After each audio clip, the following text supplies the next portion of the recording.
And welcome. Hello. Hello, Michelle. Welcome back. Yeah. And welcome to all the great viewers of this channel. It's Wednesday, August 17th. It's about 4 p.m. on the West Coast. And it is hot here today. Hot and humid, which is a little unusual for us, but that's what we're looking at. How are you doing? Beautiful in Colorado. It was only 80 degrees and sunny today. It was perfect weather. Well, I guess I'm in the wrong state. Yeah, you are. So look at us matching t-shirts today. Oh, yeah.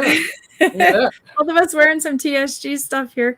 So I'm doing my t-shirt challenge because when I came to visit you, John, I bought 16 t-shirts. I got home and I counted them and I'm like, I just bought 16 t-shirts. And then I went, I wonder how many t-shirts I actually own. And I haven't counted them. I just started putting a post on Facebook every day. So I'm going to find out when you guys find out however many train t-shirts when I run out. Well, I'm just honored that the TSG one counts as one of your official train shirts. Absolutely. So I wore this one today. Yeah. So this is one of my favorites. Good color, good saying. I love it. Life, liberty, and the pursuit of trains. I was excited when I developed it or designed it, but it hasn't really sold that many. I was thinking we should start giving them away or something. Well, I put a link on my Facebook post today, so if anybody wants this shirt, go to my Facebook or your Teespring from YouTube. Oh, the link is on YouTube in the About section under your Teespring. It took me a while to find it. Yeah, I forgot about that. But people watching this live, I'm pretty sure that I have it set up so that the Teespring store displays right below this video screen if you're on a computer. Right and there. You can click on any of those and you'll be able to find the Life, Liberty, and the Pursuit of Trains shirt. So, there you go. Yeah. So I have to say that the amount of events and just stuff that has happened since we were last on here doing a live show is kind of mind-blowing to me because there's so much. Yes. And we're going to have to recap some of that stuff later on, but we have on the show today, we have something coming up in October that I think is really worthwhile, and I wanted to plug it a bit. So I invited some friends that I know who are involved with these events. What I'm talking about is really two events, but they happen in the same place. And those two events are the Sierra Seminar and the West Side Reunion, or I should say West Side Reunion first, because that's what's going to happen on the first day, if I remember correctly. And these are events that are dedicated to the preservation of history in Tuolumne County. And something else that's really exciting is that the people I know from the Sierra Seminar specifically are making a new historical society, basically, or association, and we're going to talk to them about that as well. That's awesome. Let's hear about it. I'm excited to hear about it. Right. It checks off one of the things for the channel, which is preserving history. So I would like to bring on Frank Markovich, who's the guy in charge of the West Side Reunion, has been for a few years now, and we'll talk to him about that.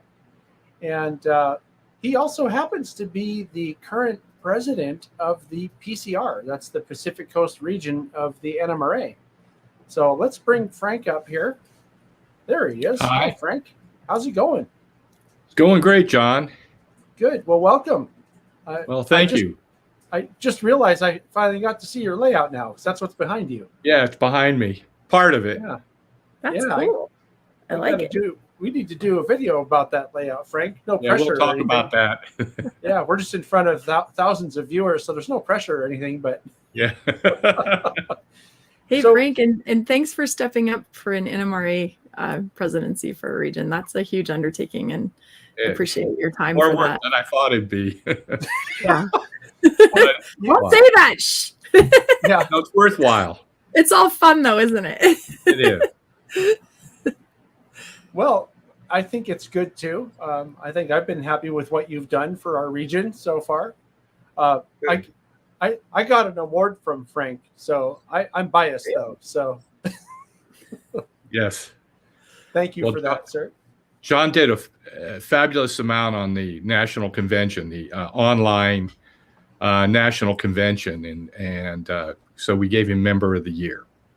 And Oh my he gosh, totally I didn't does. even know that. That's amazing. That's I'm bad at awesome. I'm bad at bragging and self promotion. So So I'll promote him. thanks, Frank. And when he gave it to me, I said that Sydney deserved it, so I consider it a co-award. So Yes. that's how I felt about it. I think it's good though, and it was an honor. And what we do isn't for recognition, and it was a real surprise. But anyway, that's not what we're here to talk about. We're here to talk about the West Side reunion, and that's something, Frank, that you know a little bit about. So Yes. if you could maybe introduce the viewers to what it is and let me know when you want, I can bring up that presentation we have prepared for it. Well, why don't you just bring it up and I'll talk to the slides because Okay. that really explains it. That makes a great point. Let's just bring that up then and get right into this. And tell you what, I'm going to make some of this other extraneous stuff disappear so that it's not covering up your slide. Please proceed, sir. So I took it over. Let me talk about what it is first. It's a group. We get together every year. I've been going for about 25 years, but it's the 34th. We missed 2 years because of the pandemic, and we've moved locations, and we'll talk about that a little bit. It's in Sonora, and we're Saturday, October 1st, 2022, at the Sonora Senior Center, which is be the first year we've been there. It's a magnificent place, 540 Greenlee, Sonora. It's really easy to get to. And it's really near sort of the action in Sonora. So we have a lot of stuff. We have modeling clinics. We have a couple logging programs. I have more door prizes. I won't say I have enough for everybody to get one, but pretty close to it. And there's a model contest with awards. And there's some model open houses. We're still working on putting them together. There's other things in the area, and when the Sierra seminar comes up, they'll talk about some of those. Now, one of the things I'm going to do this year is I was able to acquire, at one time, West Side, it was called West Side and Cherry Valley. It was a tourist road, and they had train rides, they had antique car rides, they had boat ride, antique bus, all sorts of stuff, great restaurant. And everything you had to buy these tokens, these brass tokens that are very nice. Everybody who attends will get a token if people want to buy more. I got a lot for that. Okay, next slide. All right.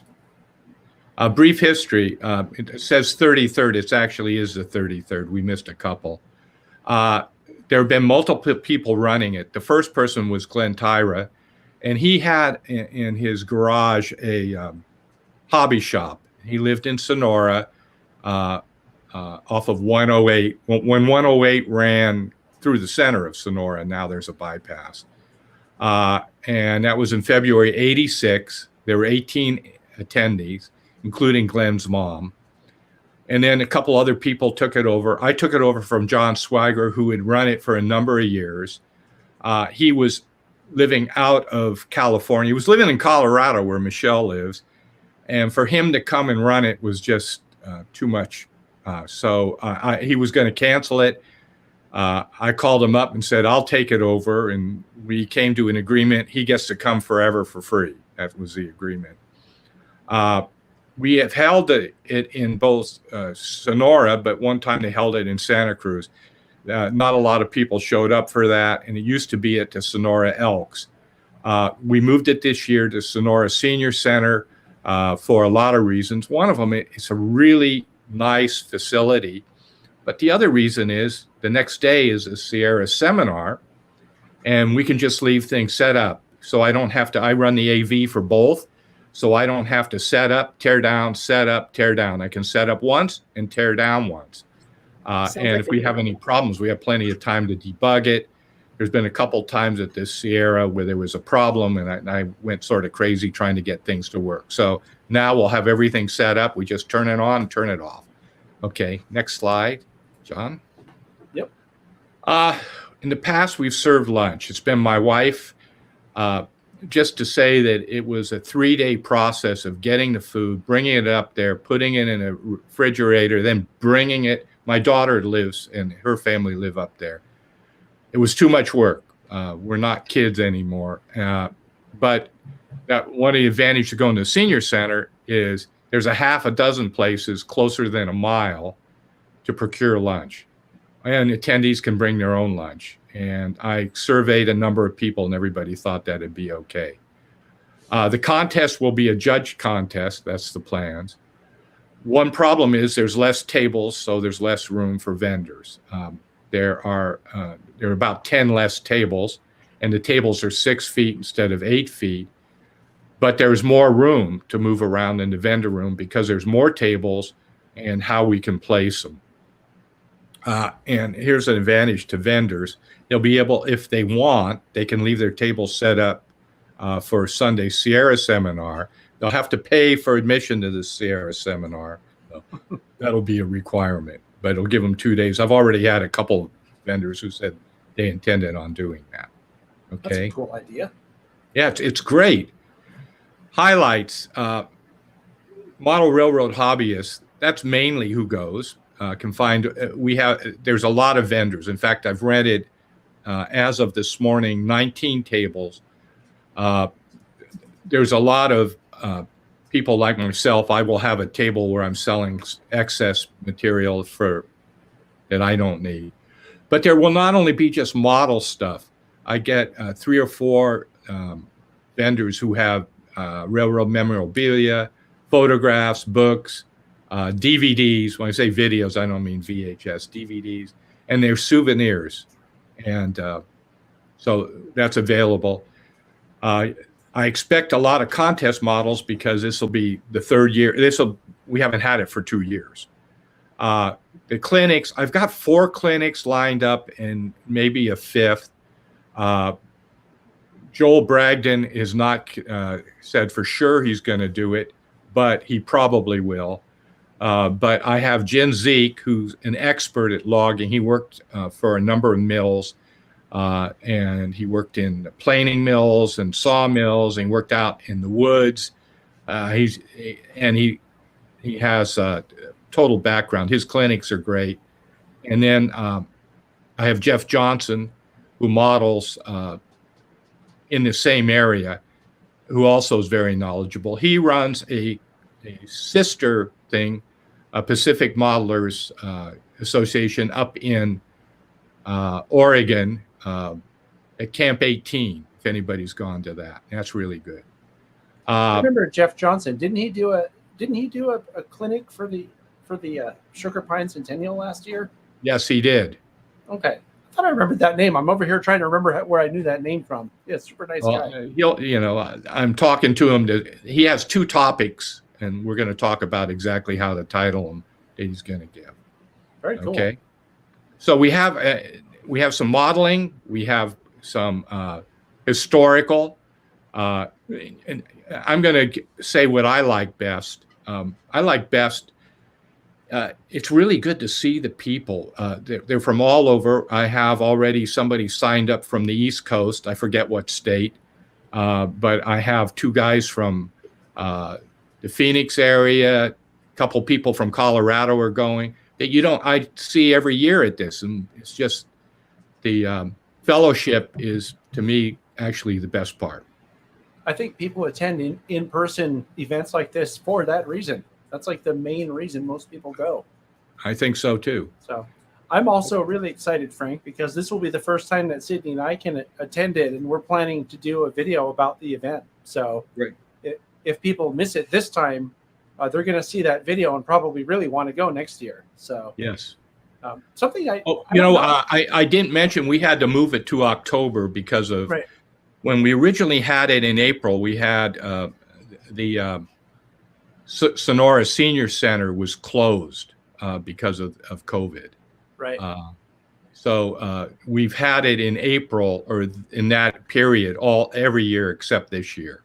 Right. And so it'd be interesting to see how our attendance is this year and what people think about it. Personally, the fall in the Sonora area, in fact, in Tuolumne County, is the nicest time of year. We've had times at West Side and Sierra where literally it snowed right up the hill, or it was pouring down rain, or it was so hot you could barely stand it. This senior center has air conditioning, so if it does get hot, which it can in October, but usually not. Yeah. Okay, next slide. All right. There's much to do besides the reunion and Sierra Seminar. Railtown will be open. Covers Ranch. Now, you may not know Covers Ranch, but they have a small train ride around. Some of the best pie I've ever had, but they're closed on Sunday. But if you went up a day early, or you went there early in the morning, you could get a breakfast. I'm really encouraging you. It's $25 in advance and $35 at the door. I'd like to have an idea how many people are coming. We're going to have coffee and a couple other things. We can't really, it's hard to plan if you don't have some idea. And there are only 5 tables left. I'm holding 1 table back for Jeff Johnson because he hasn't said for sure he wants a table. So there are 19 rented. There's 1 I'm holding back, and there's only 5 left. Is it best for people to just contact you directly if they want more information? They can get a hold of me at frankmarkovich.com, or if they go online, the West Side Reunion and they type in West Side Reunion. There's a few other West Side reunions. There's one on the West Side, the movie, West Side Story by Leonard Bernstein, I think it is, or Spielberg now, I guess. But mine's the only one relating to railroading or logging. Okay. Is that my last slide, or no? There's a slide with pictures. Is there another one? Oh, there it is. Yeah. Here's some images. In the upper left is a sawmill. There's usually a number of really nice structures. And in the middle is, these are all maintenance aways. I see a caboose back there, but that was mainly maintenance away. So you get an idea. And then on bottom left is the room we used to use. We'll be using another room at the senior center, showing the presentations. Most of the presenters do a PowerPoint or similar. Some have done just talked and done other things. And then on the bottom right, you can see the vendor room. And that time there were quite a few vendors. I think I rented 40 tables. Wow. So that's Saturday. Now Sunday is the Sierra Seminar. We'll go to that in a second. And that's I've been going to that every year too. And about 5 years ago, we moved them to be on the same weekend. And it makes a lot of sense. So you have a whole weekend of railroading. Yeah. That's great. I'm excited about it because I haven't gone since, well, the last time before the pandemic. And it'll be nice to see folks that I haven't seen since then. And, well, you know what they say, you get to see old friends and meet new ones, right? Yes. So I have 2 questions. Sure. Okay. So question number 1, do you get to eat the pie on the train at the Apple place? Like, do they serve pie? You know what? I haven't, but I've seen people eating on the train, so you probably could. I think that's a great idea. Restaurant. It's a full restaurant. They have They have this thing, Mile High apple pie, and it's like, let's see, sort of hard on this. It's like this. Oh wow! You know? Okay. It's really just said good. Train ride with pie, and I'm like, I'm in. That sounds great. So, yeah, all we need now is donuts, and it's really golden. Yeah, so we could add pie to my list of things. My second question: is this the famous West Side? Like all the locomotives, like West Side number 3, isn't that at Roaring Camp? Like, am I connecting West Side these number dots 3 directly? is at Roaring Camp. If you go to the town of Tuolumne, which is about a 15-minute, maybe a little less drive from there, in the park is the Heisler number 2. And if you go about an hour and a half south of there, you can ride number 15, which is my Shay number 15, which is my favorite Shay of all of them. And at Roaring Camp, besides number 3, they have Shea number 7. And I forget who's buying 12. Somebody's buying 12. It's Colorado Railroad Museum in Golden. Had number 12. I don't know if they still do. 14.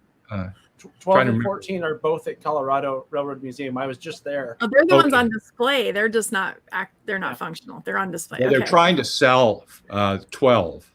Don't know. I've heard that Roaring Camp is very interested in possibly getting that one. I don't know if they will, but isn't number 10 up at Yosemite Mountain Sugar Pine also Yes, West Side? Number 10 is at and the other, there's a few places you can see a lot of West Side equipment. There's quite a bit at Yosemite Sugar Pine Mountain Railroad. They had the snow plow. I understand they're going to rebuild it, but it burned in the fire a few years ago. I think it's a rim fire. And then the place that has a lot of equipment is restored is John Christensen of the Nevada County Narrow Gauge Museums restored quite a few West Side. And if you go there, you can see my favorite caboose, 4, and a lot of other West Side equipment. Sounds like a new checklist for me. Yeah, Michelle. I think we should create a West Side checklist, like a big boy checklist, like a. Yeah, maybe I should do that for the. You should create like the I Spy game checklist to check them all off. Yeah. You have to come to Colorado, California, you know. Well, I've been to. I was at a narrow gauge museum a few years ago. I used to go there a lot. I had a job where I had to go to Golden every other week, and literally from the office I had to sit in there. I could see the museum, and I just go there after work. The other guys would go out drinking, and I go to the Railroad Museum. I'm well, sure I ride behind a really Shea. I still have yet to ride behind a Shea. I did get to ride behind the Heisler at Roaring Camp, and that was awesome to see that. But Shea's still on my checklist, so you know, yeah. I might as well make it bigger and make it a West Side checklist. Make it bigger. Well, Michelle, next time you're out in this area, we'll go to Yosemite Mountain Sugar Pine, and you can check off 2 of them at the same time. Okay. Right. Cool. Well, thanks, Frank. Okay, so now there's the Sierra Seminar, which is the next day. Both of them start at 9 in the morning. For my event, if you buy in advance, you can get in 15 minutes early, and it's one way I encourage. Not one way that people buy in advance get an advantage. So on to the Sierra Seminar, and John, Shell, thank you very much. Thank you, Frank, for coming and talking about it. It was cool to connect the dots to your reunion. What a cool thing. I like it. All right, thanks. Okay, so with that, we have some folks to talk to about the Sierra Seminar, and I feel like we're missing someone, but let me bring up everybody who's here, and we can take stock at that point. We're going to bring in my friends Glenn, Kyle, and John, and Larry. Larry's with John. Yeah. Sorry, I had a brain fart there, Larry. I'm like, wait a minute, who's the other guy? That's right. We're up in the nice welcome, guys. Yeah, welcome. So we would need to talk about the Sierra Seminar. And I can say something about the Sierra Seminar, having been to a couple of them. It's a really cool event, and it's very similar to what Frank just described about Westside, only your focus is more on the Sierra Railroad, or railway, depending what point in time you want to talk about it, I guess. So I didn't have a clear picture of who wanted to talk first, but I do have the presentations ready whenever you guys are. That'll be me, John. Oh, John goes first. All right. Yeah. Well, let's bring up your picture. Oh, there we go. Do that. I know that guy. Okay. So the Sierra Seminar, kind of a brief history on it. Back in the early 90s, there was a Sierra Railroad Historical Society. They were running some meetings, and they actually published 13 issues of the Sierra Railroad Journal. But by 1998, they had all gone away. And that spring, Glenn Sutherland, you'll see in a few minutes, myself, and Dave Connery, who had been a longtime volunteer, were sitting around Glenn's house, and we said, well, why can't we do something? And that's how the SERA seminar got started. Our first meeting was in the fall of 2008 in my office, and not knowing how many people showed up, we were pleasantly surprised when 30 people showed up. Since then, we've been having it. We moved it to April, and as Frank said, the last several years, as we connected with the West Side Show back to back. Our high point over the years was between 70 and 80 people attending. And this, as Frank said, this meeting on October the 2nd will be in the fall, because again, we did not have meetings in the 2020 or 2021. And in 2023, we'll move it back to April and coordinate that with Frank.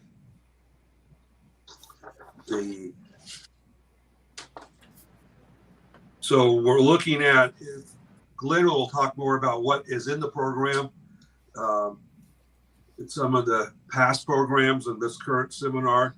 We start off about 8 o'clock, 8:30. The program actually starts at 9. We start serving coffee and donuts to everybody who comes in. And at lunch, they get a free pizza. And the best part of the whole day is Glenn's wife's chocolate chip cookies. So it's something to look forward to, regardless of what else is going on. You guys have donuts, pizza, and chocolate chip cookies in one rail themed day. I mean, you're winning. Does it get any better than that? And the appropriate soft drink. So, Wait a minute, John. We need ice cream too. Nah, that melts. You're on your own. Yeah. Oh, you guys So are real I'm gonna turn it hospitable. over to Glenn, and he'll give you some more information about some of the past programs and what we're looking to do this coming year. Okay, let's go to Glenn then. All right. Thank you, John. If you could pull up the PowerPoint, the first three slides on that PowerPoint, that would help me out. Just let me know. Okay, this is just the basics of this year's seminar. John gave you the history, but as Frank said, it's the day after the West Side reunion, so Sunday, October 2nd in Sonora, same venue as Frank is using. We do appreciate people pre-registering and give them a $5 discount.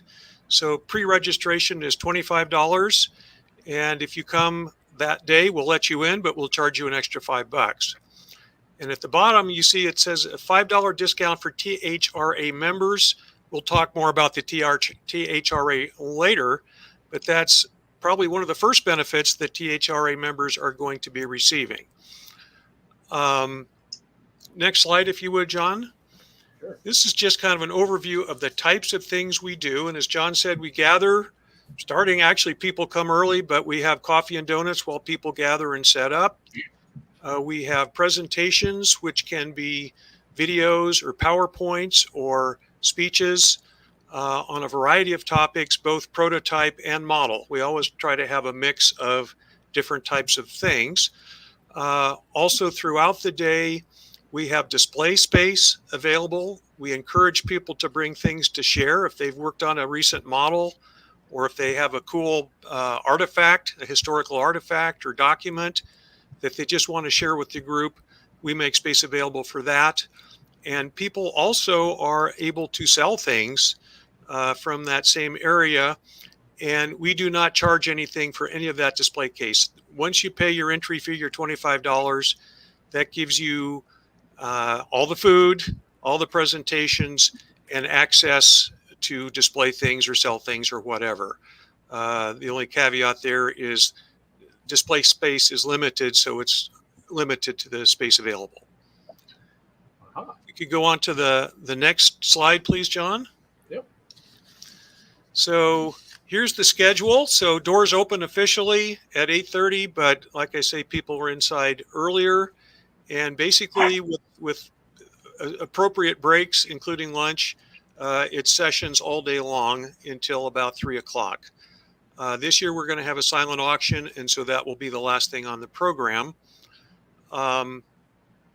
In the past, at times, we have had field trips after the presentations are over, often hikes on abandoned rail right-of-way, or behind the scenes at places that people can't typically get to, either in Jamestown at Railtown, or one year we went down to the Sierra Railroad's engine house in Oakdale. So that's not something that's going to happen this year, but that may come back in future years. I might just ask Larry to comment a little bit about, you see a sampling of this year's presentations, and maybe Larry wants to comment on one or more of those. Okay, why don't I make this disappear so we can get Larry up here bigger? Larry.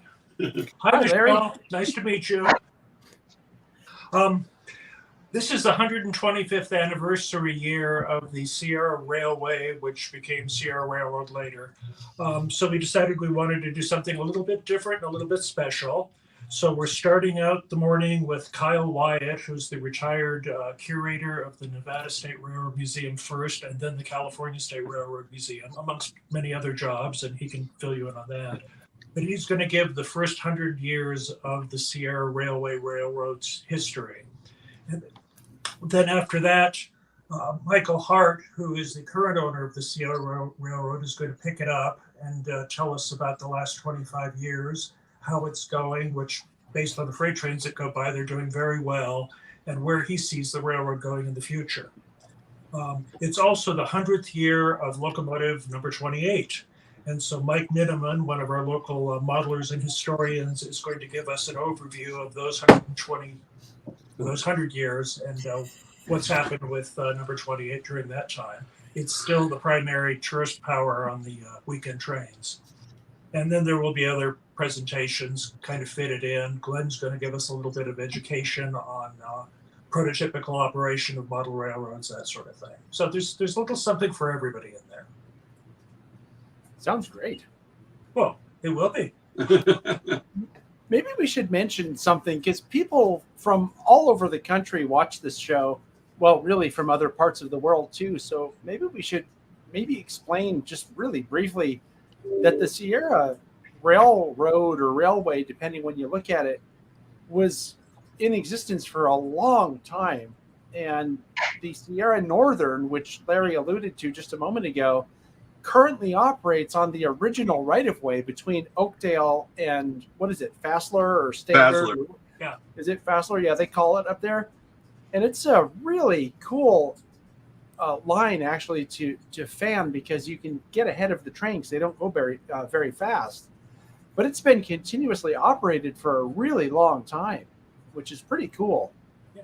It's one of the short lines that actually made it through multiple crises in economy and Depression. market taste, depression. Somehow it is the survivor. And I might add that even though the Sierra Railroad is a small railroad, probably most people in the country at least have seen it, because it was used in the filming of literally hundreds of movies and television shows and commercials, etc. And for such a small railroad, it had an incredibly varied sources of traffic, not only carrying freight and passengers, but also huge amounts of lumber, building two major dams, all kinds of interesting stuff that your typical short line would not have nearly that variety. Yeah. Probably the two major movies that most people would realize is High Noon back in the 50s, and more recently is Back to the Future 3. Yep. Oh, okay. Yeah. And also, I know that they were also featured on Wild Wild West and Little House on the Prairie in terms of just, TV shows. Petticoat Junction, yeah. Right. Petticoat Junction is a big Little one. House on the Prairie. It goes on and on and on. Yeah. In fact, Larry's written books about that. I was going to say, I know someone that actually wrote some books. Amazingly enough. That's so somebody here knows a little bit about the movie history. So anyway, let me see. Should I bring back your presentation there, Glenn? We were on. Well, I know John wanted to talk just a little bit about the silent auction, and then come back to the next slide that I had for you. Oh, okay. So the silent auction will be the first one. It will be a fundraiser for the THRA. I have several kits. There was a model kit that came out for the depot in Jamestown at the freight house. And for whatever reasons, I bought two of each, built one, but I have an extra copy of both of them, which are basically hard to get. And a bunch of other material I think will be appropriate for Railtown and just logging in general. And we're hoping to have some local drawings of West Side material various things like that. The auction will be held at the end of the session on Sunday. People can make bids for Saturday and Sunday, but you will have to be present to win. So we'll look for the first time. I think we're looking forward to doing this. There might be 15 to 25 different items in total on the auction. Jeez. Cool. Okay, John, if you could bring up my last slide, I'll tell you how people can find out more about it. That's not the one. It's this one. Okay. Yes. So for registration is on a paper form. We're not quite as high tech as we ought to be yet. But to find out about it and get access to that paper form, you can go to a website, which is sierraseminar.weebly.com. And there are several pages there. But if you choose 2022 seminar, you'll find a link to the mail-in registration form. Or if you want, you can just email me directly and I'd be glad to send one back to you. So my email address is shown on the screen right there. And with that, I think we're ready to segue on to the THRA, unless, John, you had questions. I don't think I have any questions. Yeah. No, I think this is cool. I'm glad that you combine the two because they're kind of like an overlapping history in a way, but similar interests. And I think it's a great idea. I think it looks like a fun weekend. And there's all sorts of food. There's pie, and then there's all day food. And then, wow, yeah, you guys are good. Michelle, good. I know you've been traveling a lot lately, Michelle, and I know that you were just out here last month, but don't you feel like you need to come out in October now? Yeah, I wish I could. Right? Yeah, it would be fun. I also want to hear about this THRA because I know that there are viewers watching going, what is this THRA thing they keep talking about? But no one's really said anything about it yet. So what do we need to do to hear about that? Is there a specific presentation we need? Or I think John was going to start us off on that too. Okay, John, it's all yours. Well, first off, the THRA stands for Tuolumne Historical Railroad Association. We are a legitimate nonprofit. The IRS gave us their blessing. Kind of scary on April the 1st, but it's a legitimate letter. We started working on it back in, Larry and Glenn and I started working on bylaws probably in August and July of last year. And we started filling in all the information, all the forms for the state and the federal. And like I said, we finally got the approval on April the 1st to be considered a full-blown and legitimate nonprofit. Our goal, basically, we call it Tuolumne County area, but we're going to be looking at all various railroads that had some presence in Tuolumne County. So we basically did to raise money to supplement what the California State Rail Museum Foundation does for the Railtown. The foundation is their Railtown's primary source for big ticket items, restoration of locomotives, repairs on steam locomotives, the Polar Express, those types of things. Can I butt in for just a second here, John? I'm sorry. Go ahead. I messed up the screen there for a second. I wanted to butt in just for a second because people watching might not understand the relationship that the California State Railroad Museum, California State Parks, and Railtown 1897 have. Okay. Yeah. You just talked about. Can you explain that? You just talked about that, and I do have that presentation ready if you would like me to bring it up, the one that you sent me before. So just let me know if you would like me to bring that up. But please explain the relationship. Yeah, I think the relationship.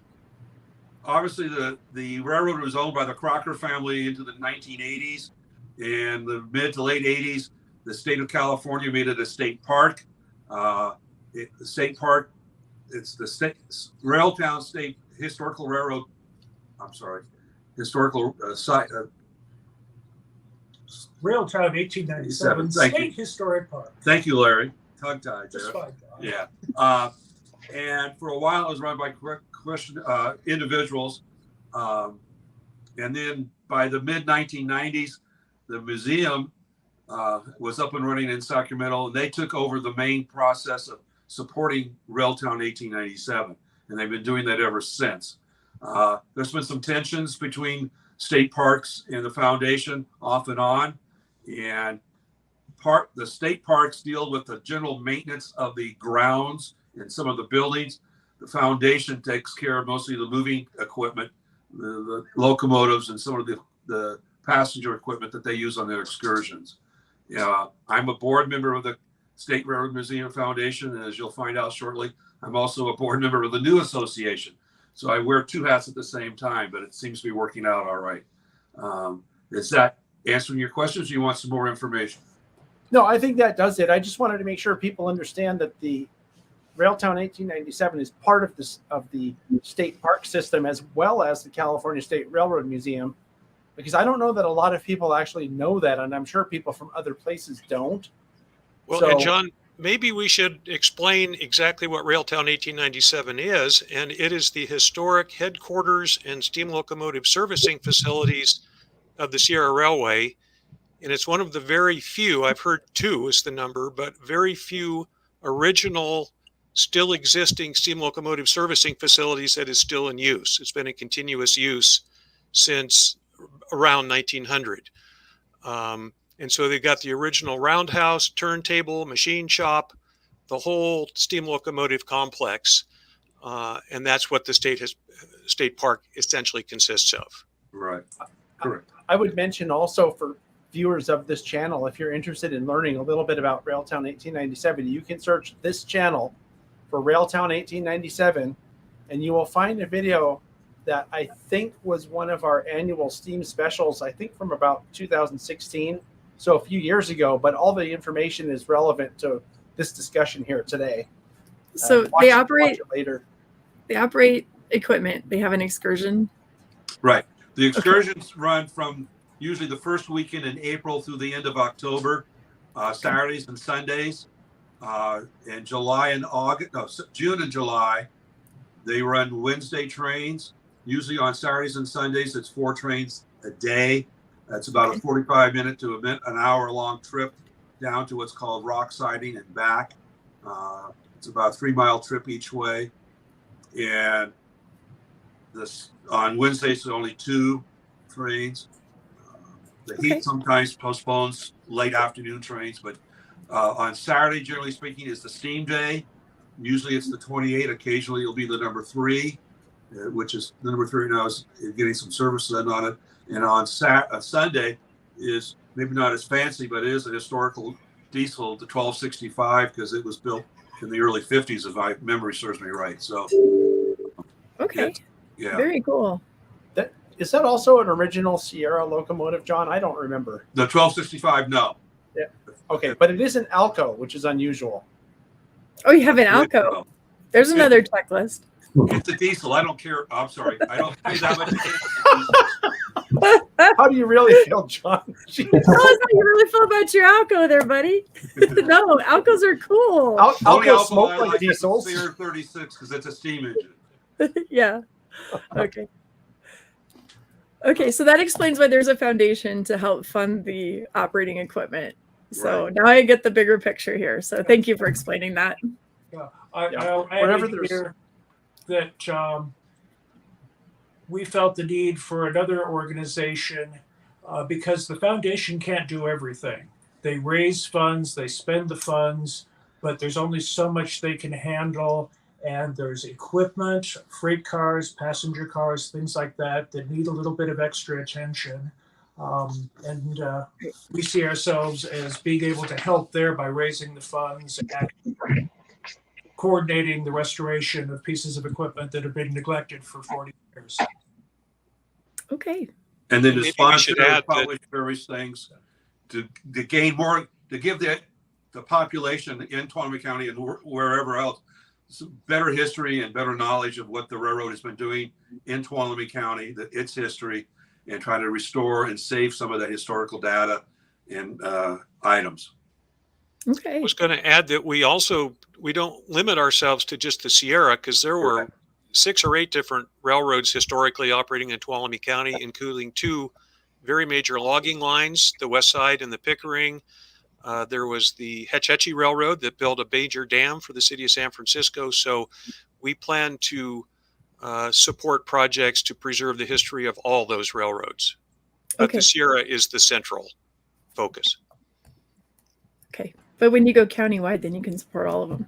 You can, then you can include all that. That makes sense. Okay. So And, Let's hear one of more our about it. primary goals is to keep good relations with various groups, the local, state, and federal governments, local businesses and business organizations, California State Parks, the CSRMA, the foundation down in Sacramento, and the Sierra Northern. There's been tension between all of those, and we feel as a new kid on the block, we want to kind of say that's the history of it. Let's focus on things today and move forward. And I think we've already kind of seen some better relationship building with our new organization. So hopefully that will work out to the betterment of everybody.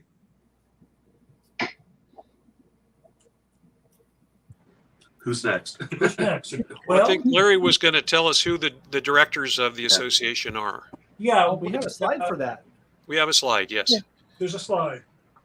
There's a slide. Okay, you can see the names, and I'll tell you a little bit about the people. When John and Glenn and I started having lunches and trying to figure out what we were going to do last year, one of the things that we wanted was a board of directors that was an all-star board. So beginning at the top, Jaron Brandon is the current 5th District Supervisor, County Supervisor for the area that covers both Railtown State Historic Park and Columbia State Historic Park, which is an old restored mining town. Martin Hansen is fairly well known in railroad circles because he's got huge photo collection, a huge builder's plate collection, and he's also an attorney. Chris Hart is the brother of Mike Hart, the owner of the Sierra Railroad, Sierra Northern. Chris was active at Oakdale when they were running the Sierra Sunset Dinner Train. He's now over in Fort Bragg at the California Western operation and overseeing the Sierra Northern acquisition of the former Fillmore and Western Railway in Southern California. But he kind of represents the track. I'm just kind of like one of the founders. I write books. Patrick Carnahan is a well-known artist of railroad subjects. He's a county resident here. He grew up in Southern California as I did, but his dad started photographing the Sierra in the late 1940s when he got back from World War II. So Patrick has kind of taken over his dad's love of the trains in the area, and he has a ranch locally. Nancy Sykes is the 25-year executive director, now retired, of the Tuolumne County Visitors Bureau. She knows how to bring people here quite well. Glenn Sutherland and John both have financial backgrounds, banking and tax preparation. And Kyle, of course, as I mentioned, is a curator of very noteworthy museums. So that's kind of where we're at right now. There are 9 of us, and we just have a good cross section of what it takes to get attention, and here we are, and here we go. That's exciting. I feel really privileged to know most of the names on that list. Yeah, Well, it's impressive. almost half of them are sitting here with us. Yeah. And both Glenn and I have model railroads of the Sierra Railroad. He does the 20s, I do the 55. And somebody's done videos of both of those. I'm not sure who that is, but I'm sure we can figure that out. I think I saw one of those. Probably. It's probably safe to say that they are 2 of the largest, if not the 2 largest, Sierra model railroads in existence. For sure. Yeah. It's nice to see all you gentlemen come together with the other people on that list to preserve history. I mean, some of the hardest things to do is to actually just get organized and get moving. And you've done that, and you formed your organization, and that's huge. So Yeah, you did Michelle, the hard work. You know a little bit about starting nonprofits, Yeah. don't you? Yeah, so you guys have done the hard work. Now you do the fun work of the history side of it. Yeah, congratulations too, guys. I mean, what you're doing is really important. I think it would be really cool to see every county that has some railroad history, which is most, do something similar to that. I mean, they wouldn't necessarily have the same focus or the same high level of interest because not everybody has Railtown 1897 or, the Hetch Hetchy to talk about.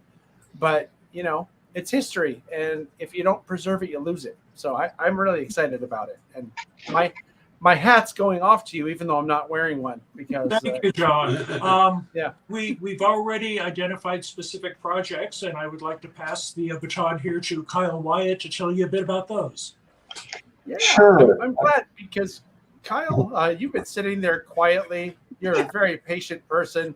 And I'm doing this long introduction to make you wait longer, but I'm also trying to find the presentation, which I now have. Just let me know when you want it. Sure. Well, let me start by saying one of the things we've looked around at is potential projects that we might either fund or have other involvements in making happen. So we've done up a fairly extensive wish list. I'll give a few examples. And they range from fairly simple, small projects to really large, really complex, and potentially really expensive projects.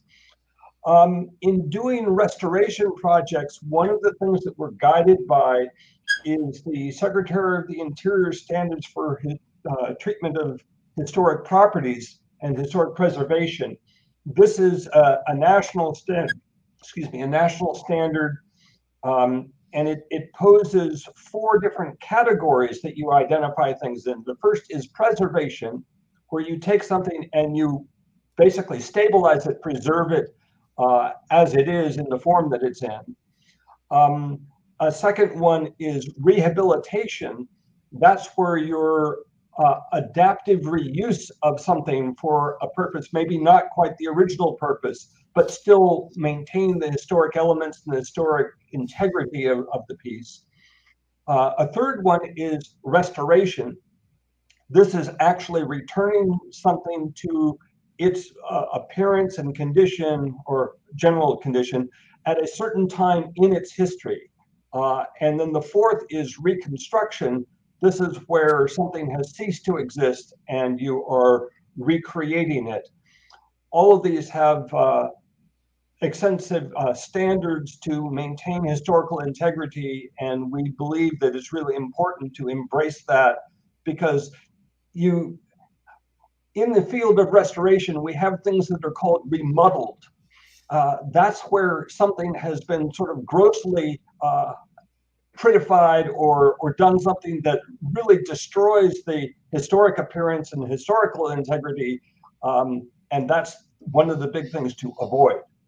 So if you want to start with the first slide there, a simple project might be, for instance, taking this flat car, which started out as a hopper car, was cut down as a flat car to haul a dozer for the Sierra Railroad in their maintenance away in the 1940s and 50s. I should say one of the things that is important in doing any of these projects is to really do a restoration assessment, historic structures report, or something of that nature that documents what it is, what you're trying to accomplish, and how you want to go about it, so that you don't just sort of get into the middle of something and then figure out where the heck are we going and how do we get there, and oh, we just destroyed a bunch of the information we needed to be able to do this. So you want to be systematic going through that. This particular project would be fairly simple. It would be largely cleaning it up, restoring the wooden decking on it, and a few other things, and repainting it. So this would be an example of a simple project. Restoration assessment might only take a dozen or so pages to document what was there and what the process you're going through and the documentation to support that. Next slide. A little bit more extensive project. There is what I refer to as a hardware kit for the only surviving original Sierra flat cars. Most of the wooden components of this have long since gone the way of the great auk into extinction. The upper right photo is actually a picture when it was sitting at Tuolumne in the 1970s.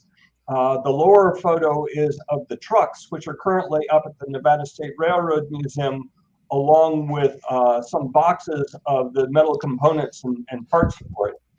So the idea, fortunately, Herman Darr a number of years ago did the very nice drawing on the left of it that really documents the car and how it looked. He measured it before it ceased to exist. So in this case, we could actually take those drawings and the hardware and recreate the car as an authentic Sierra car. Okay, next slide. I include this to show that we're not just focused on Railtown and the California, the Railtown 1897 State Historic Park, that we have interests that are much broader around the county. For instance, this is Westside Heisler #2. Westside was owned by the Pickering Lumber Company for a few years. And this is on display in the park in Tuolumne. There are other projects around the county. And I will say that when we view this, our area of interest, we do stretch the boundaries of the county. So for instance, yes, we get up to Angels Camp and the operations there. Yes, we get down to Oakdale and the Sierra operations down to there. So we take a very broad view on this. And it's certainly not just the Sierra Railroad, but Westside Lumber Company, Pickering Lumber Company, Hetch Hetchy Railroad, a number of other operations like that. Next slide. So the California State Railroad Museum Foundation funded a full historic structures report restoration assessment for Movie Coach 2. This is a car that was actually built in 1869 for the Central Pacific. One of the early ones to build on the East Coast and delivered shortly after the completion of the railroad. Had a long history on the Central Pacific and Southern Pacific, was then sold to the Ocean Shore Railroad and then subsequently sold to the Hetch Hetchy Railroad. That's how it came up to Tuolumne County. In the 1930s, it was then brought down to Jamestown and has been a movie coach for the Sierra Railroad ever since. And the idea would be to take this car, and it's getting a bit tired, and it's probably time for a major restoration of this car.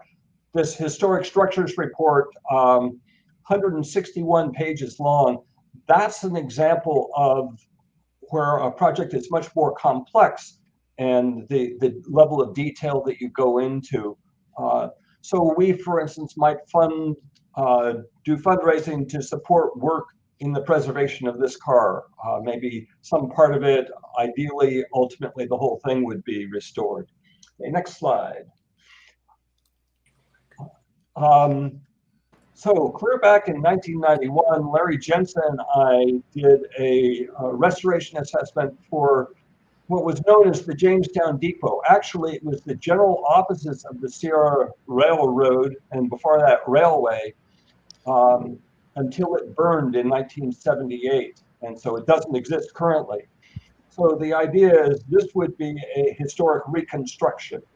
And we did a fairly thorough historical survey, included some drawings and some interpretive opportunities for reconstructing that. So that might be another much more expensive project. Next slide. Another thing is just in the nature of documentation itself. The Historic American Engineering Record Unit of National Park Service documents facilities with detailed drawings and historical narratives and photographs all around the country. The picture here is the East Broad Top in Pennsylvania, has been documented by the Historic American Engineering Record. We would like to see similar documentation done for the Jamestown property of the Sierra Railroad, Railtown 1897, to really document these things and preserve that information for the future. And then this also becomes the basis for restoration work on the individual buildings. So those are just some examples of the types of things that we might fund. You know, listening to you talk, Kyle, I forget sometimes that you were the working at the CSRM. But I'll tell you what, your involvement on the board of directors at the THRA is just a no-brainer. Your influence is going to be definitely worthwhile. I can tell already. So maybe it'd be a good time for Glenn or me, Glenn, to go back and tell people how to become a member of the THRA and what the different levels are. Oh, that's a good idea. We got one more PowerPoint if you can find that, John. I think it's this one. Yes. So yes, we're actively soliciting members, and your membership is fully tax deductible. As John mentioned, we're fully qualified as a 501c3, and you can join. The memberships are annual calendar year, but anybody that joins now their membership would last through the end of 2023. So an individual is $35, a family or a couple is $50. If you want to be known as a founding member, that's $100, but that's available only through the end of this year, but your membership would continue through 23. If you want to become a life member, that's $1,000, and a business membership is $250. I saw Sydney put up the Facebook page, but you can also go to the Sierra Seminar website and find a link to the membership application form, or as before with the seminar, you could email me, and I'd be glad to get you that application as well. And we'll accept donations anytime, but any amount all year round. I'll accept donations too. On a different, unrelated note. Maybe I should leave that on. Let's leave that up so people can have a good look at it. This is really cool. I have a question. Might be a dumb question, but okay. So you mentioned before that there's a discount for the Sierra Seminar for THRA memberships. Yes. What other bonus perks or whatever do you have in mind for members? Well, we're still in the planning stages on a lot of things, but we plan to offer discounts on, for example, one thing we're looking at is running excursion trains. And so members would be given discounts for those or other events, perhaps. We're also planning to have a newsletter going out probably quarterly, and members would get that included in their membership. That's all really nice. I've seen where members actually get like a 3-day lead time on booking for excursions over the general public or something like that too. Good idea. Yeah, we haven't made that formal, but that's a great idea. That's how the Union Pacific Museum does it for their excursions. Yeah, thank you. Makes a lot of sense. Definitely. Yeah. Yeah, make notes. We're in the make process notes. of creating a logo for various uses, from T-shirts to letterhead types of things. So we're Neat. doing that, and Then you have merchandise to sell. So that's, you got it. Yeah. that's great. I'll need a t-shirt, by the way, Oh, yeah, she has to add to the collection. to add to the collection. So I'll have to join to get a t-shirt. So not just for that reason. But, so this is great. I'm really impressed with the work you're doing. I learned more tonight about the Sierra Railway than I ever did know before. And West Side, and connecting dots for that for me. So what a great endeavor. I feel honored that you guys took the time to be on the show. I think this is a great endeavor that you're starting out on. And I would propose that once you have some more stuff, put together and your logo and all that, we should reconvene and do a video about the organization that will have all that information about getting people interested in what you're doing, how to join, how to support what you're doing. This will help, I'm sure. But maybe once you're more, you're up and running already, but I feel like there's a little bit more that you can hammer out some details like the logo and stuff like that. Oh, yeah. But we should definitely do something in the future for that. If we can publicize it on this channel somehow, I'm all for it. That'd be great. What you're doing is right up my alley here, and it's important work. We'll be seeing you at the seminar in October, John. So we're looking forward to that. Yes, you will. Yep. Cool. That's awesome. I'm sorry to say that on October 1st, I will be on the Crumbers and Toltec. Don't be sorry about that. I already have a trip planned to Chama that week, so I won't be there, but maybe next year. As soon as we have the April dates, you'll get notified. Okay. Yeah, That and sounds good. I'll reiterate that too, because I understand, having been there to the seminar before, that traditionally it has always been around the second week of April or second weekend of April. And this year is just different because of the pandemic. In 2023, so just 6 months from now, or whatever that is, 7 months, whatever, 8 months, I don't know. My math isn't so great, but you know what I'm saying? It's only You'll do it in April, so then you'll start back on your April cycle. Right. Is what you'll do. Okay. That's the plan, right, guys? Did I understand that correctly? Yes. Okay. Cool.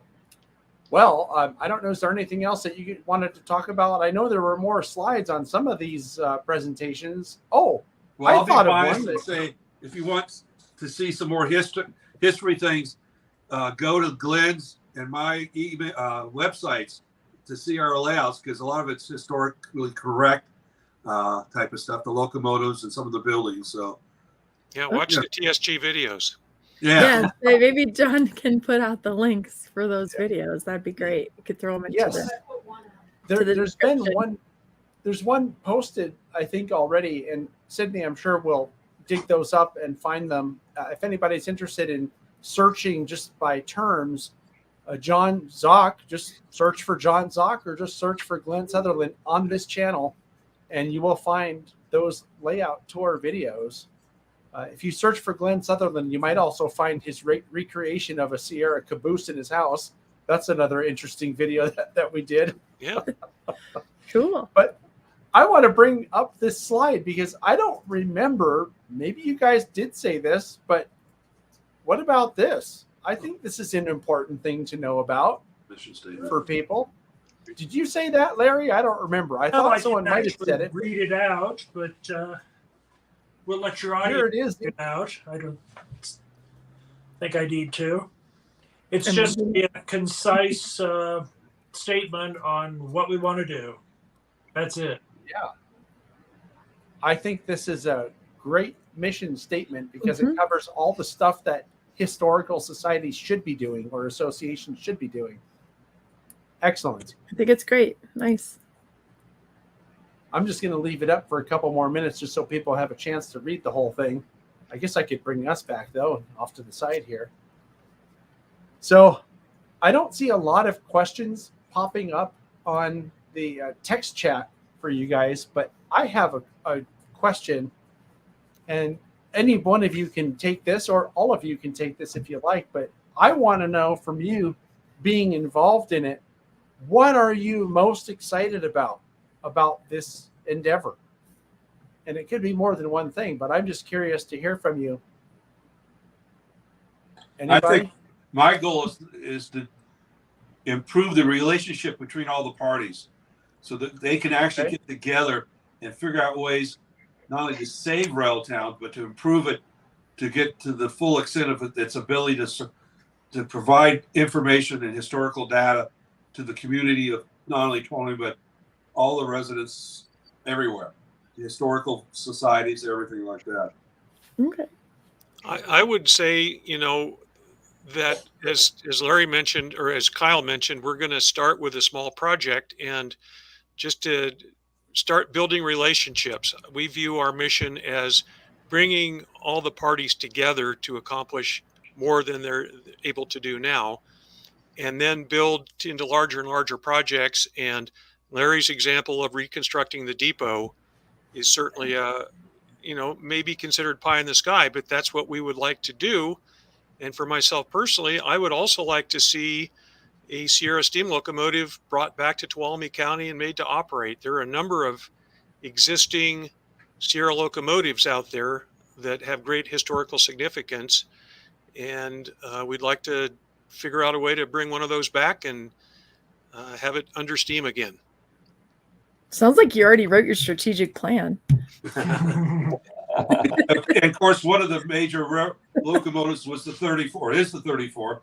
It's been at Railtown since the 60s and the 70s, and it's just now been returned legally to the state parks.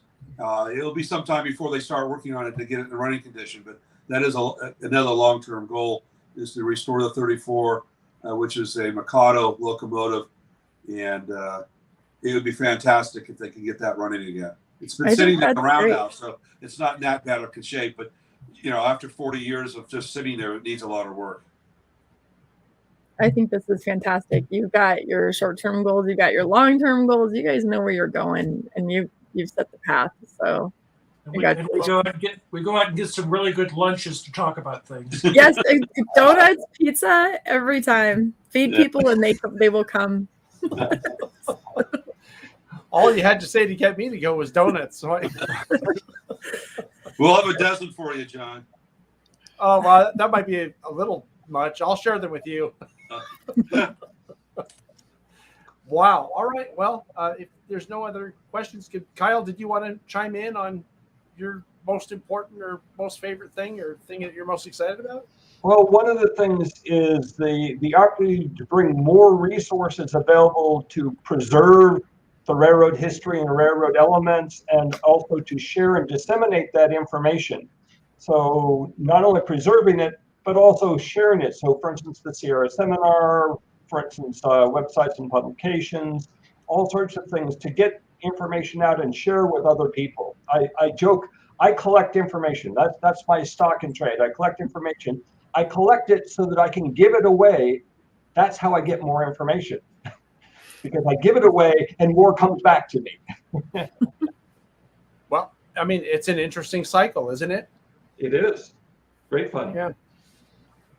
Cool. Well, with that, I mean, unless there's anything else somebody wants to say, I'm going to close out this segment and we'll move on. I want to thank you guys for taking the time.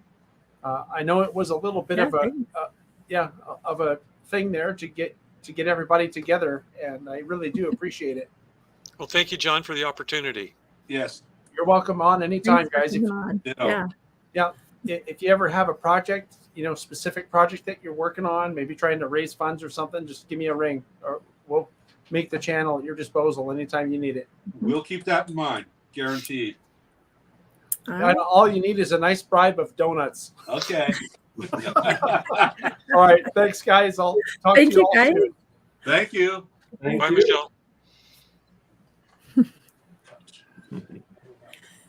Now I have to remember how to wrangle the pictures here.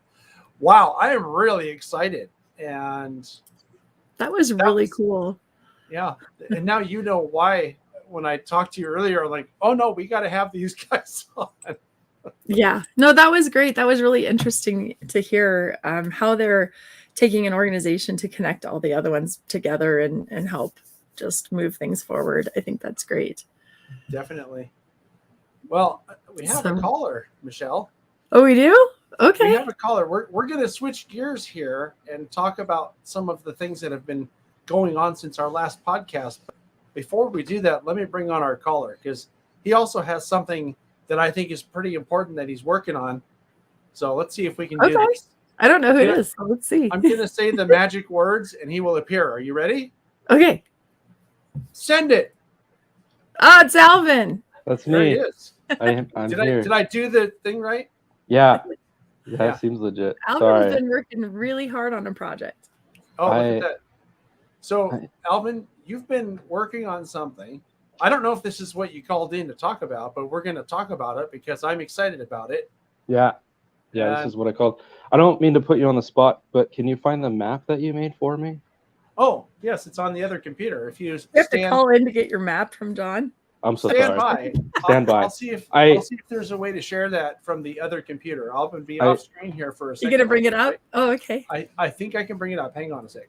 Okay, so while you do that, sorry to put you on the spot, but so I got back from our epic trip / John's epic staycation, and I was out doing some rail fanning, foaming, and I thought, man, there's absolutely nowhere in Salt Lake City to like sit and watch trains. You know, there's two depots that are historic in Salt Lake City, that one of them sitting vacant because the earthquake like screwed it up, and then the other one is part of a mall, but there's no like historic whatever to it, you know, like it's just there. and they're trying to turn that into a hotel. I don't know how I feel about that, but maybe it'll work. So There's the graphic. there's the graphic. There it is. So, I was watching trains one day, and I thought, there's a lot of apartments in this area where the train tracks are. And I know, because I work for parks, that there needs to be so much green space per person, like city-owned, like park area. You know what I'm saying? There needs to be so much per person, and there's so much high-density housing all around this area that's on the map. To the east of it, down south, to the north, to the west. There's all this development, so many apartments, and I thought, oh man, there needs to be a city park. So, I thought, man, that'd be so cool if there was like a platform to watch trains at a city park. Because there's no way that there's like, to be able to build a platform anywhere else other than like city property, I think is impossible, because some dude's gonna own it and be like, oh man, that's my yard, get off my lawn,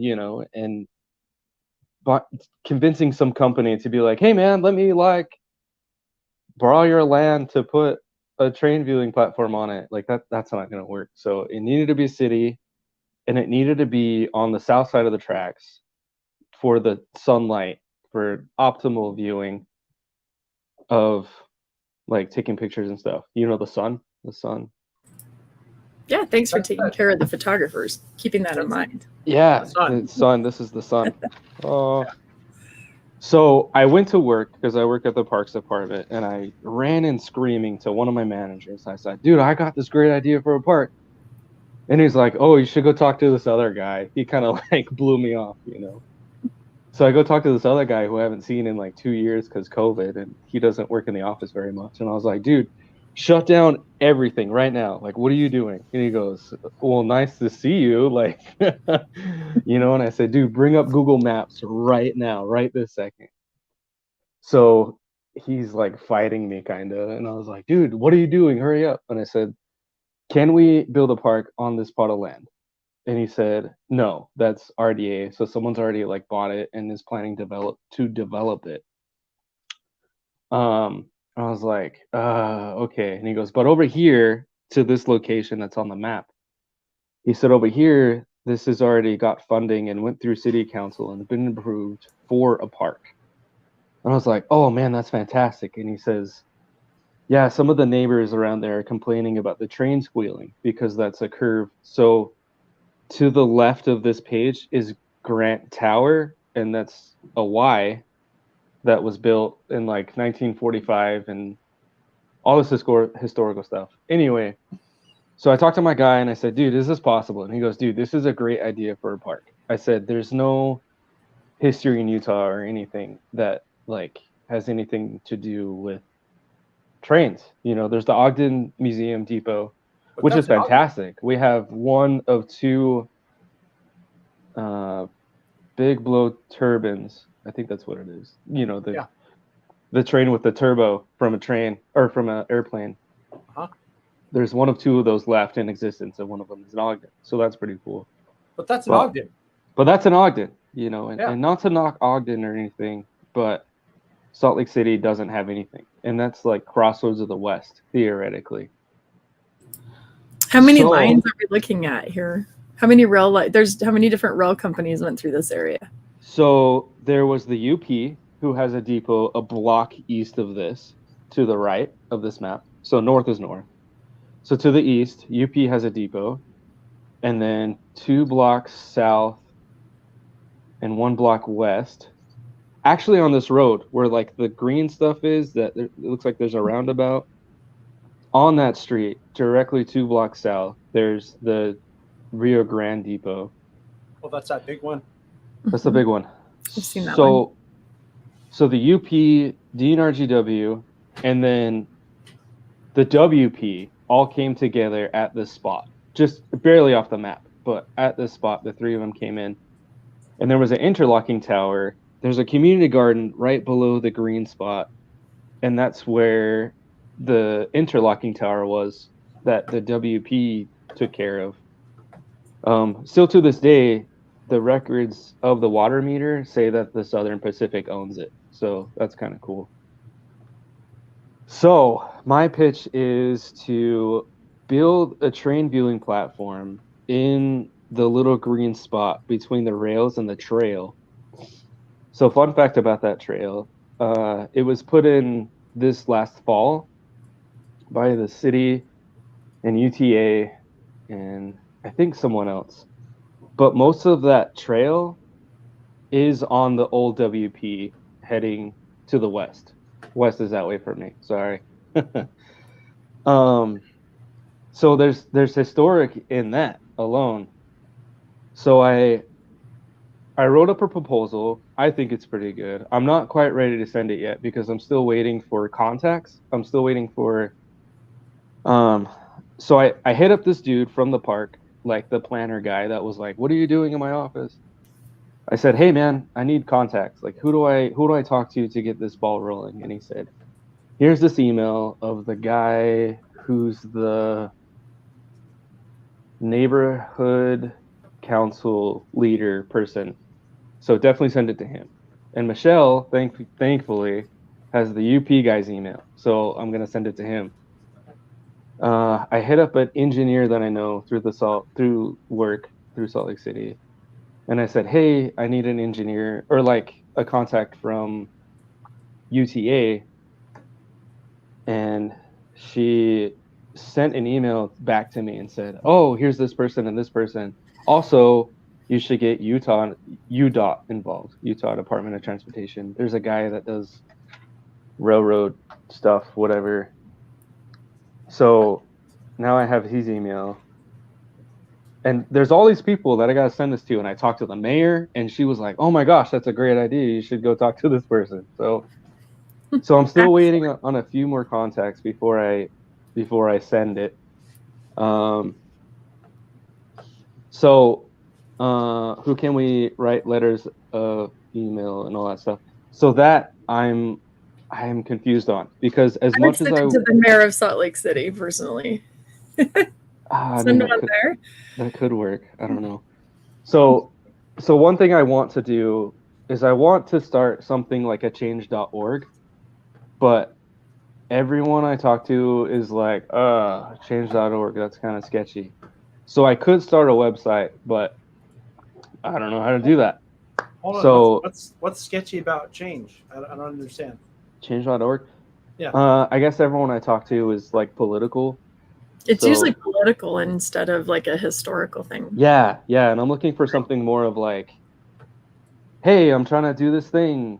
What if you do a Facebook group even, just so you can say this exists and all these people like it and Yeah, so someone did mention that, and that could be a good idea. I brought up this map to give people a better idea Yeah, of where this is. drag this map around. I'm dragging it around because I know where it is. It's right there under the freeway. Yeah, we've had lots of conversation about this. Yeah. I think know you're close exactly to how that to find airport. Oh, Okay, am I too zoom far in a little north? bit more. So follow that freeway directly to the east. Ah. Keep going. Keep going. Wait, it's right here.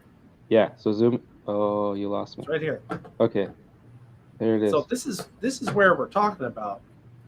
Right down here. This is Grant's Y right here. Keep Or zooming in. Grant Y, however you call it. Yeah, it's See Grant, that, right? not Grants. Yeah. That's Grant Y. Yep. And the platform and park area is right in here that we're Mhm. talking about. No. It's Oh, it's up over a here? little bit more. Yeah, there It's it up is. here? Yep. Sorry. It's right here. That's the So- first spot that I wanted, but they said that it's being redeveloped. Oh, this was the first spot? Yeah, that was my first Okay. choice So because let me it's zoom it up. actually like in the Y, so it would have been, and it's a bigger space for a park. I'm going to zoom it up just a little bit more. And so this is what we're talking about right over here. Mhm.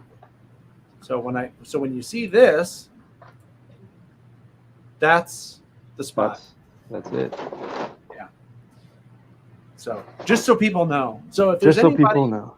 yeah, if there's anybody in or around, well, actually anywhere that is willing to sign something, a petition or whatever, this is what he's talking about, building a train viewing platform in the part that's designated by the proposed platform area with the arrow on it.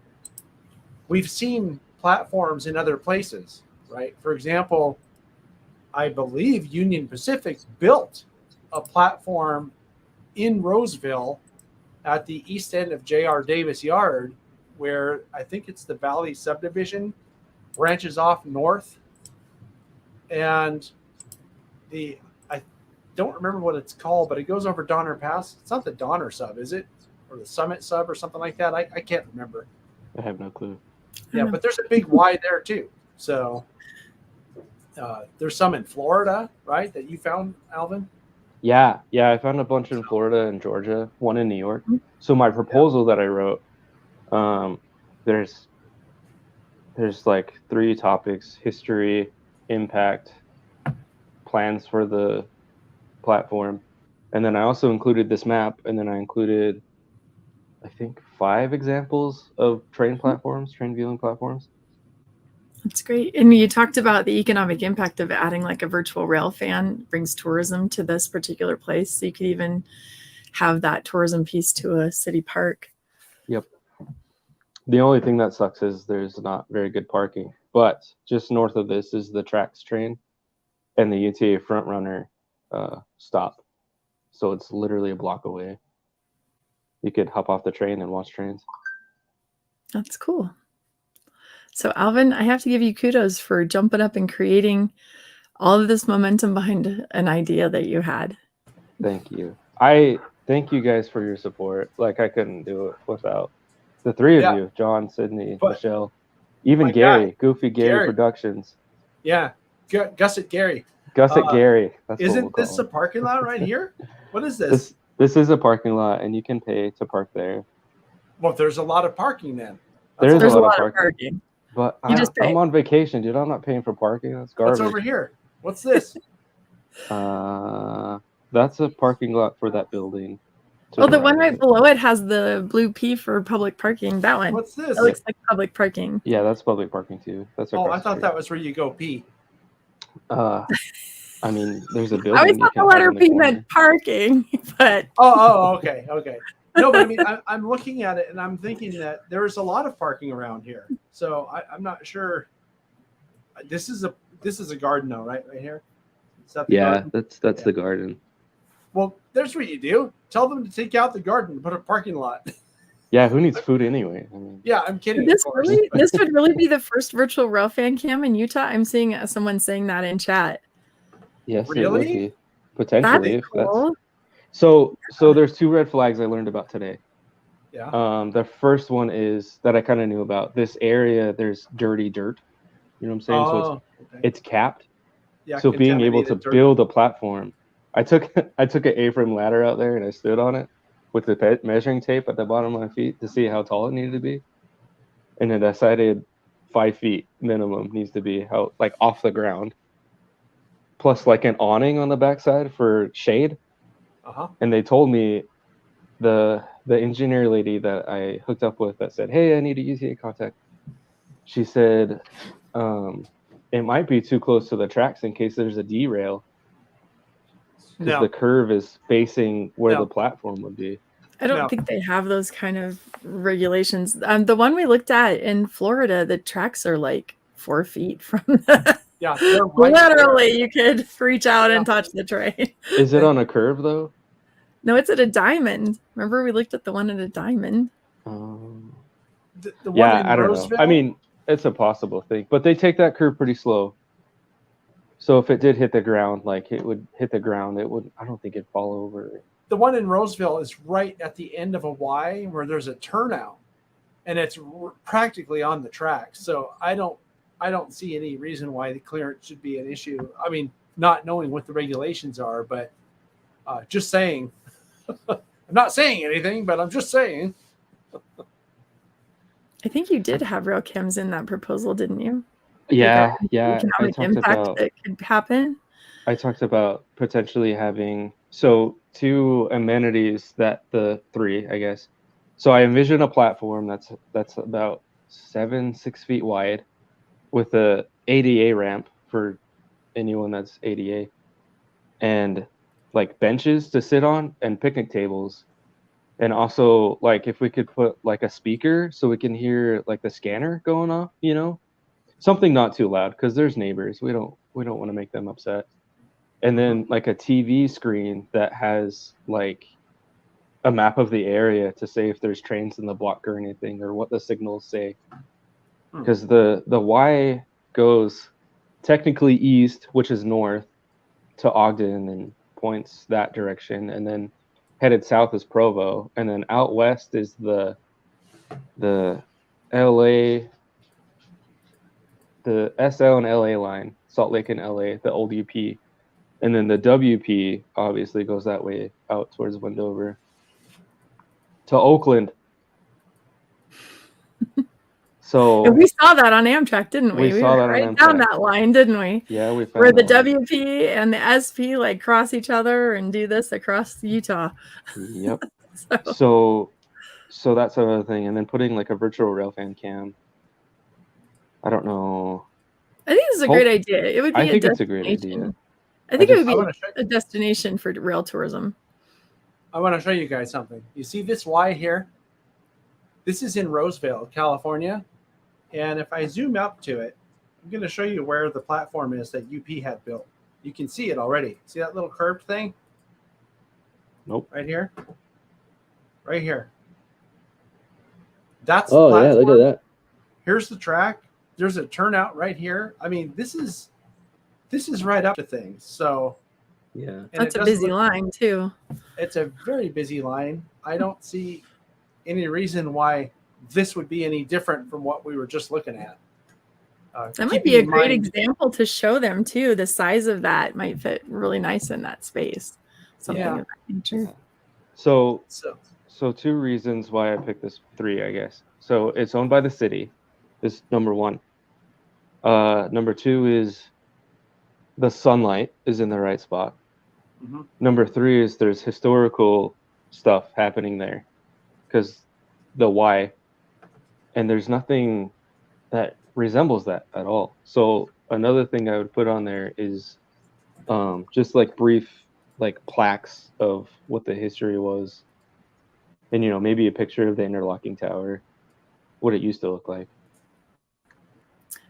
Somebody's asking a question. It is city property. It's It not is. UP property.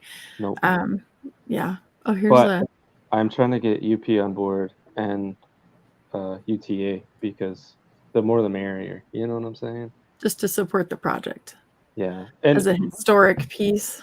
yeah, and the UP owns rights to WP because the mergers and everyone's getting they're together. all together now, aren't they? They're all together now. Yeah. I think it's a good idea. And I think it's a that great idea. if it happens, we're going to have to come out there for the opening, make a video about it. Mhm. I'll drive Make a out there. video about it. Dude, let's come out here and then celebrate trains. You know what I'm saying? Yep. And do some rail fanning. Sounds good.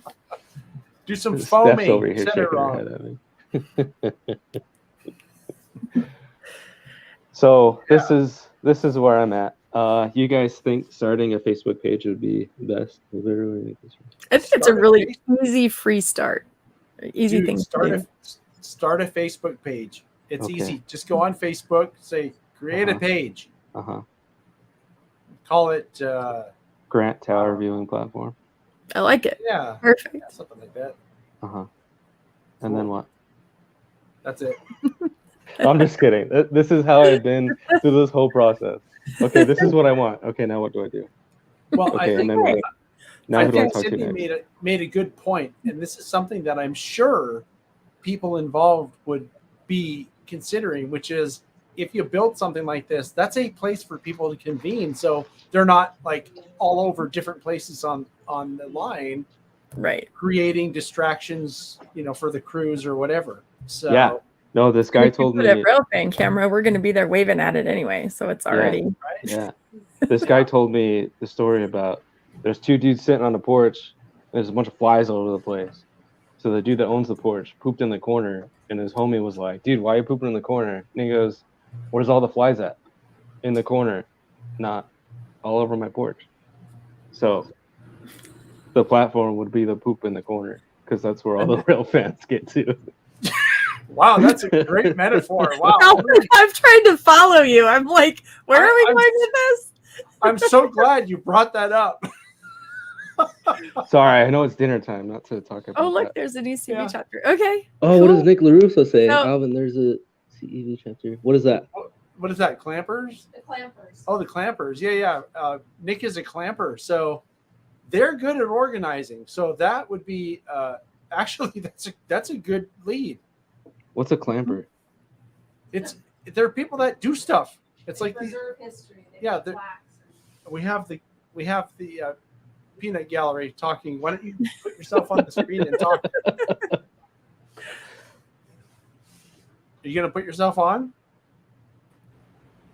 Oh, There's the peanut gallery. Hi. Yeah. So I was just going to say the clampers like to preserve history, and they're responsible for many of our historic plaques here locally that I know. Can't speak for other groups, but they're a great organization. They know how to have a good time together, and they're about preserving history. So I think they'd be great partners to help you out. So Yeah, that'd be good. It sounds Yay, good. Nick. It sounds like we're making some connection here through the show, Yeah. so that's good. this is Get some fantastic. publicity out there to get us a rail fan viewing platform.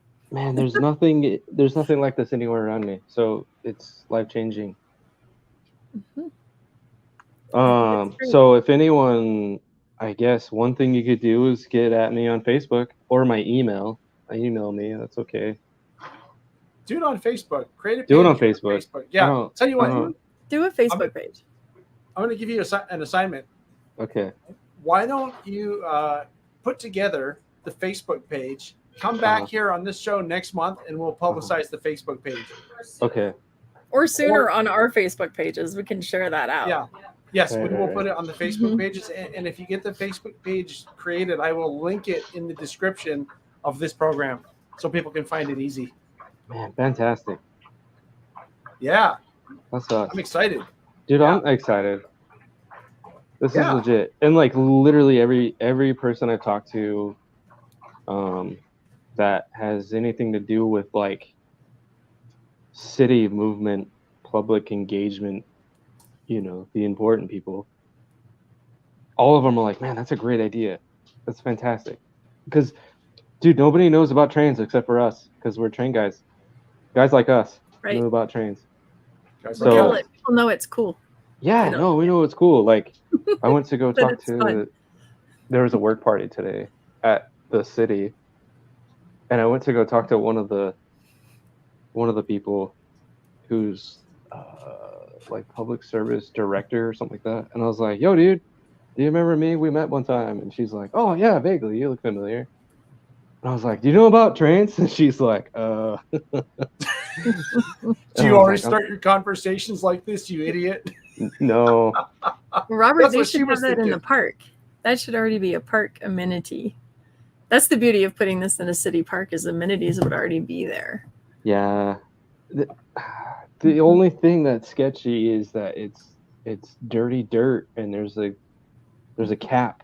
So digging down is sketchy from what I'm learning about. So But you may end up with a really modern looking platform that's like a steel structure that's like above ground and not like a concrete foundation kind of thing. I don't know. no, that's what I'm hoping for. Like maybe some post and like aluminum, Some posts and some kind of cool like industrial looking. It might be a really different looking platform. It might be Yo, really cool. we could paint it black like that. Uh-huh. Nothing is black. That's cool. Make it look like a rail car. Like make it look like a center beam, or I don't know. Make it look like a rail car or something up on just thoughts. That'd be Well, cool. first things first, get them to like the Get- idea. I get think the it's the approval. number Mhm. one thing because, well, it has to exist or it has to be planned before you can get fancy with all the other stuff, right?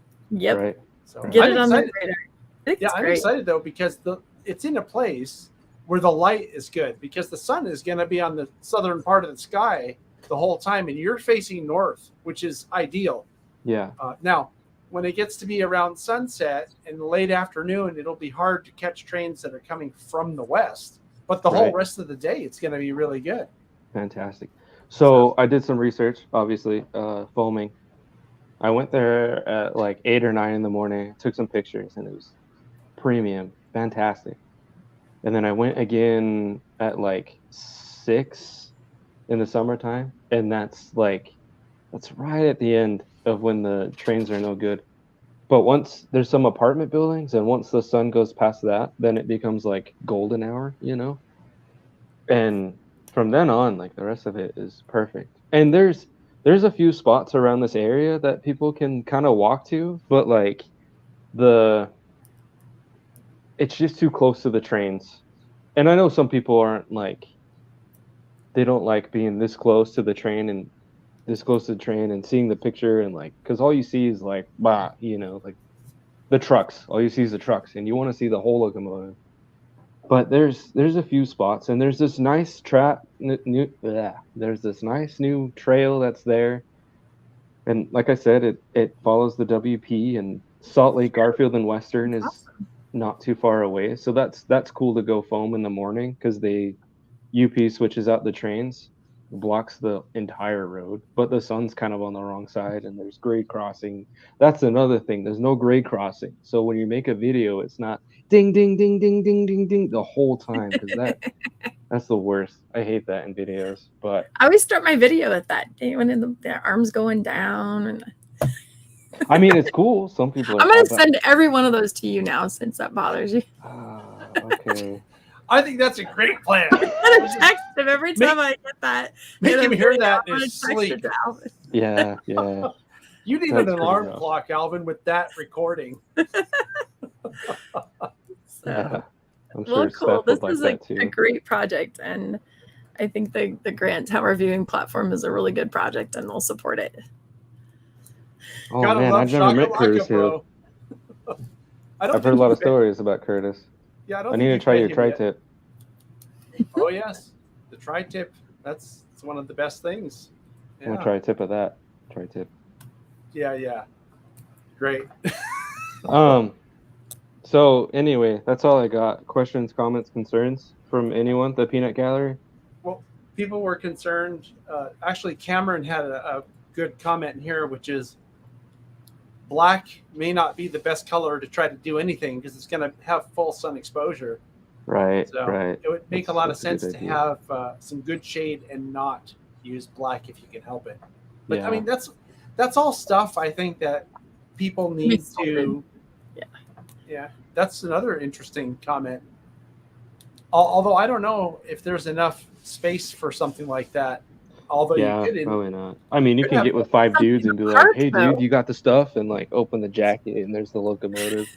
well, Gary bought a microphone that way. I heard about that. You could do it something in the absorbs- park, though. You have a big That- park. That's what Yeah. I was going to say. You could set up tables in the park or something. I mean, You could I have a don't barbecue. right? I don't know if that park has, the barbecues on the stands or picnic tables. Or what is it? Just a No. green space? It's It green. wouldn't. I think it might become a dog park, to be honest.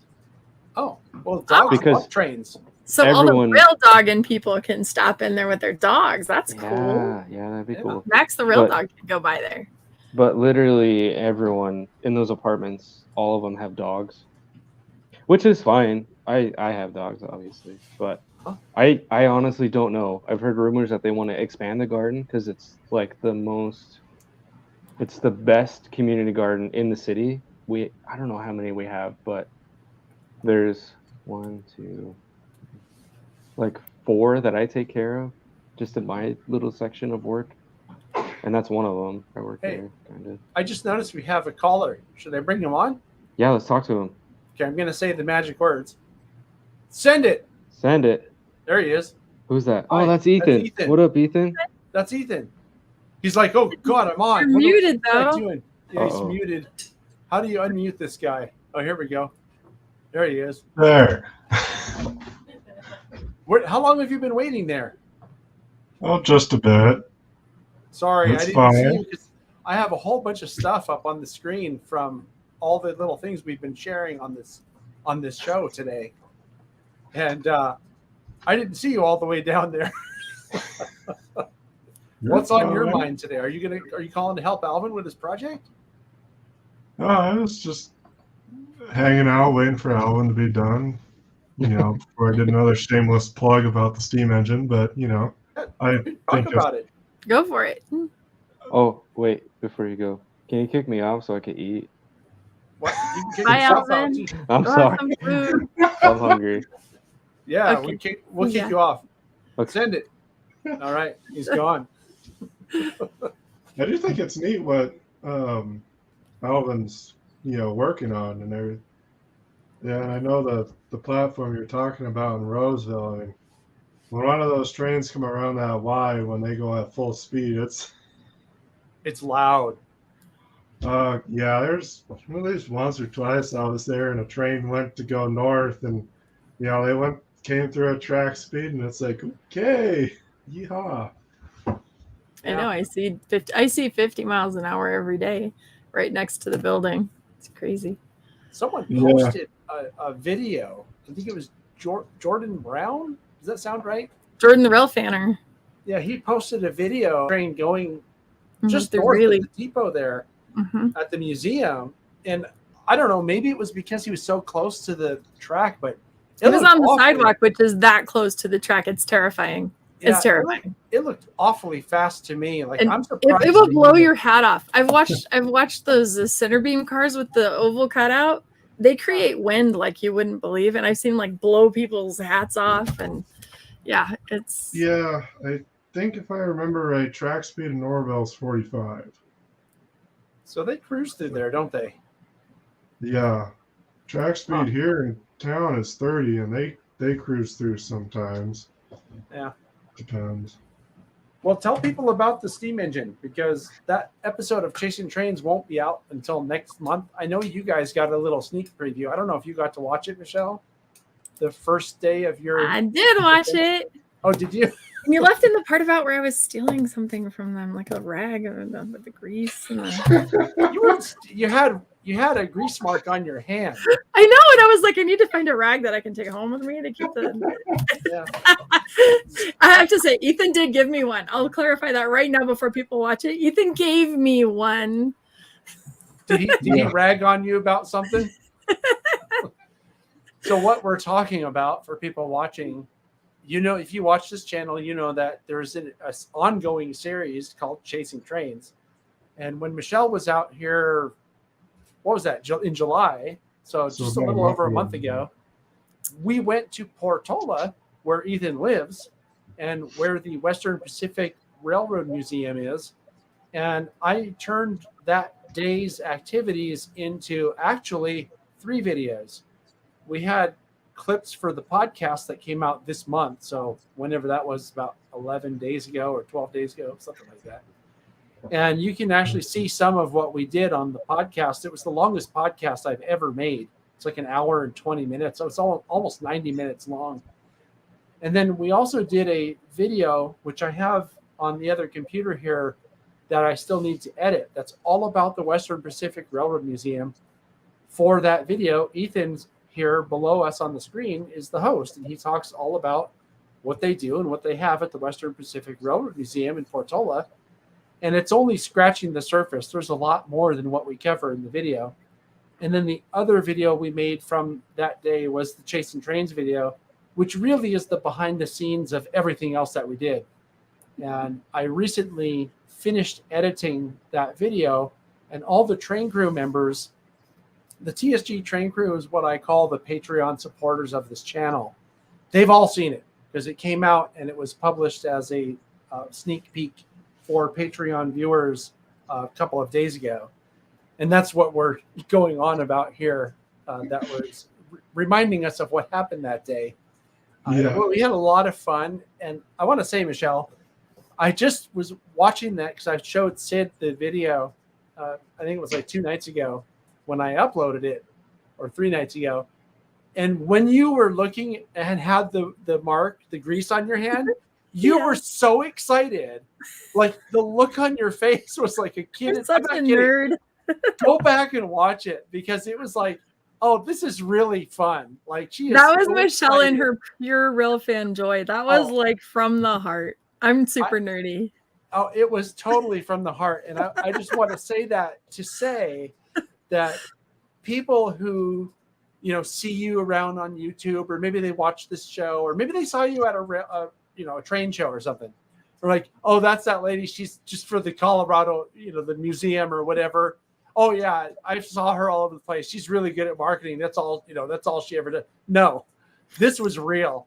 And when that when that video comes out, I think it's coming out on the second Saturday of next month. You gotta watch it. For everybody watching. You gotta watch it and watch Michelle geek out over a piece of grease smear on her hand. It is the best thing ever. I got grease from the 165 on me. It was so cool.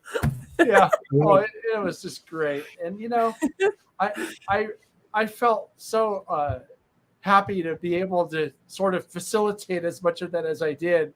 And Ethan, you were great showing us around. I mean, this poor guy, I'm over here making fun of him the whole time. And he's just rolling with it. Like, oh, he's like 8 feet tall or whatever I see. Which came in handy when I was up in the cabin and needed my phone. Right? That totally was got on me my display camera. too. Yeah. Oh, it looks like we have someone else trying to call in. Should I put him on? Send it. Oh, it's the Portola Prospector. I don't have the hat down here. I thought about going and grabbing it. Yeah, the bear tracker. On, and he just got off right at the camera. That was so funny watching that part. What, the bear tracker? Yeah. I was funny. Yeah, I missed that. I was off yeah. doing something else. The amount of dad jokes. Yeah, the dad joke I had to leave in there because it was so bad. I So don't even remember what it was. yeah, firecracker. Duck thing. Yeah. Yeah. No spoilers. No spoilers. We got to make people watch the show. So, Yeah. oh, guess what? It is Here's a good catch. Look at this. Uh-huh. Congratulations. Congratulations, James. You won something at the train show, didn't you? I put it on my Facebook too. Look at that. Look, it's right next to the trash can. What are you doing? Are you gonna throw it away? That's laundry. Oh, okay. Plus the YouTube script thing that I wrote to try and do a little bit of acting, voice acting. You wrote a script for this show? Wow. Oh, not for this. Oh, okay. For video I did. For a video you did? You call that a script? Yep, like I said, It's it like was. 5 sentences. I know. 3 lines, dude. You can't remember that? Nope. So I See, kept what thinking of better things. What I want to know, though, is why you guys don't have your Life, Liberty, and the Pursuit of Trains video. Yeah, we should all have the What's same up with shirt that? on. I haven't picked up one of those ones yet, and I keep remember. You know what? Let me go open the website. Well, shame on you. Yeah, shame on you. I think you get Even color Michelle, choices too. even Michelle has one. Like, what's up with that, dude? Jeez, I thought you guys were like super fans. I got this a long time ago. This one went to Bill, Wyoming with me. I wore this one now, fanning the cold. Right, I saw that. I'm not going to invite you guys to any more train crew stuff. You don't even have the stuff to wear, man. This one's been on 3 I railroad see how it is, John. Everybody's got a price. Mine is just, buy the stuff. Buy your shirt. Yeah. Now, excuse me. Speaking of, I've been working. We're in the middle of a bathroom remodeling here, and I've been dealing with insulation. So I think I've been breathing it. It's really good for you. Mm-hmm. Yeah. That's what everybody says. Yeah. But Michelle, especially the asbestos kind. That's even better. asbestos. Yeah. Well, I mean, this house is old enough that we probably had some of that too. So, well, if you hear me talking about mesothelioma, I only know that because they have ads for it on TV. So many ads. Yeah, you'll know what that's about. But I wanted to bring up a convention, and I also wanted to bring up the fact that Sydney and I went out to Colorado about 2 weeks ago and had a great time. And I wanted to talk about it publicly because I wanted to thank you, Michelle, for, here, I have to put this video on and we can just watch it while we're talking. Yeah, let's play your video. We'll skip the slides.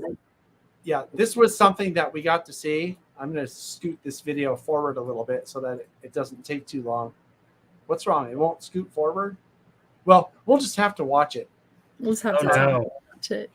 This is something that the people that work there told me, I know why I can't do it. I have to unmute it, but I can't.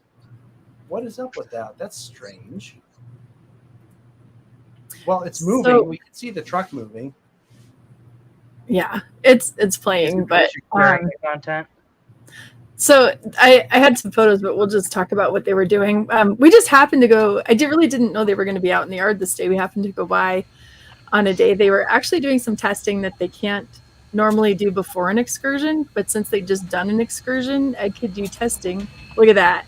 How cool is that? Wow, that thing moves. That's a 131 foot table with a 136 foot locomotive on it. And it just doesn't care. It just does. So it's sticking out off of both ends. That's probably why someone's keeping an eye on the front. They're walking with it on both ends because it doesn't fit on the turntable in its entirety. The wheel, the drivers all fit, but parts of it are sticking out. But this is the last remaining turntable that can turn it. Oh, I didn't even know that. Yeah, and it sits right behind, obviously, the roundhouse in Cheyenne. And so they did some testing. They were testing the number 5 driver in particular, but all the drivers on different curves in the Cheyenne yard that day, just to see where they fit on the rail when they go through tight curves and stuff. They had all sorts of measurements they were marking out, and it was cool to watch them do that. And they made huge spreadsheets, I'm sure, of data from this testing that they did that day. And then at the end, they turned it to put it back in the shop the other direction.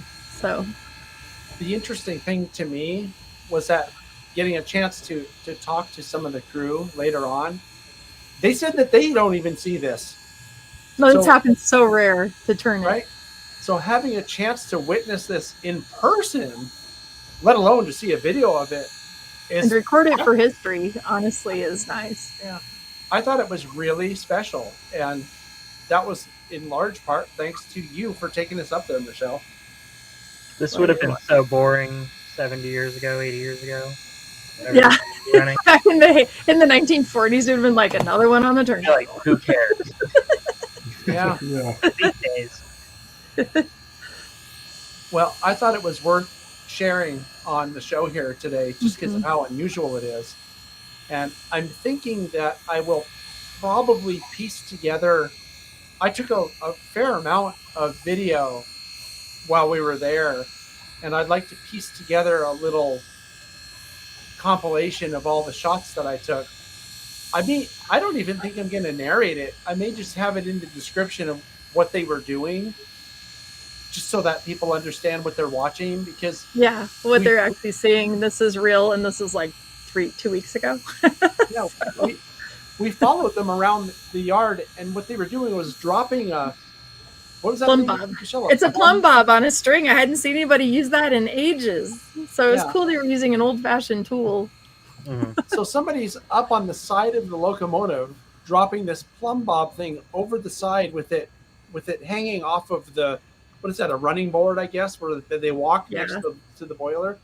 And then somebody else was down measuring from the inside close rail to where the plumb bob was and giving them measurements for the clearance for these really tight turns that they Where made. the drivers sit on the, yeah. Yeah, it So was it just a was- really interesting thing to watch. It was probably more interesting because I knew what they were doing than just sitting there watching them move it 3 inches and take measurements and move it another 3 inches. Literally 3 inches at a time.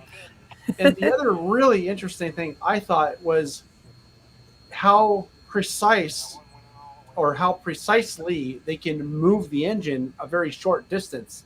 That was really cool.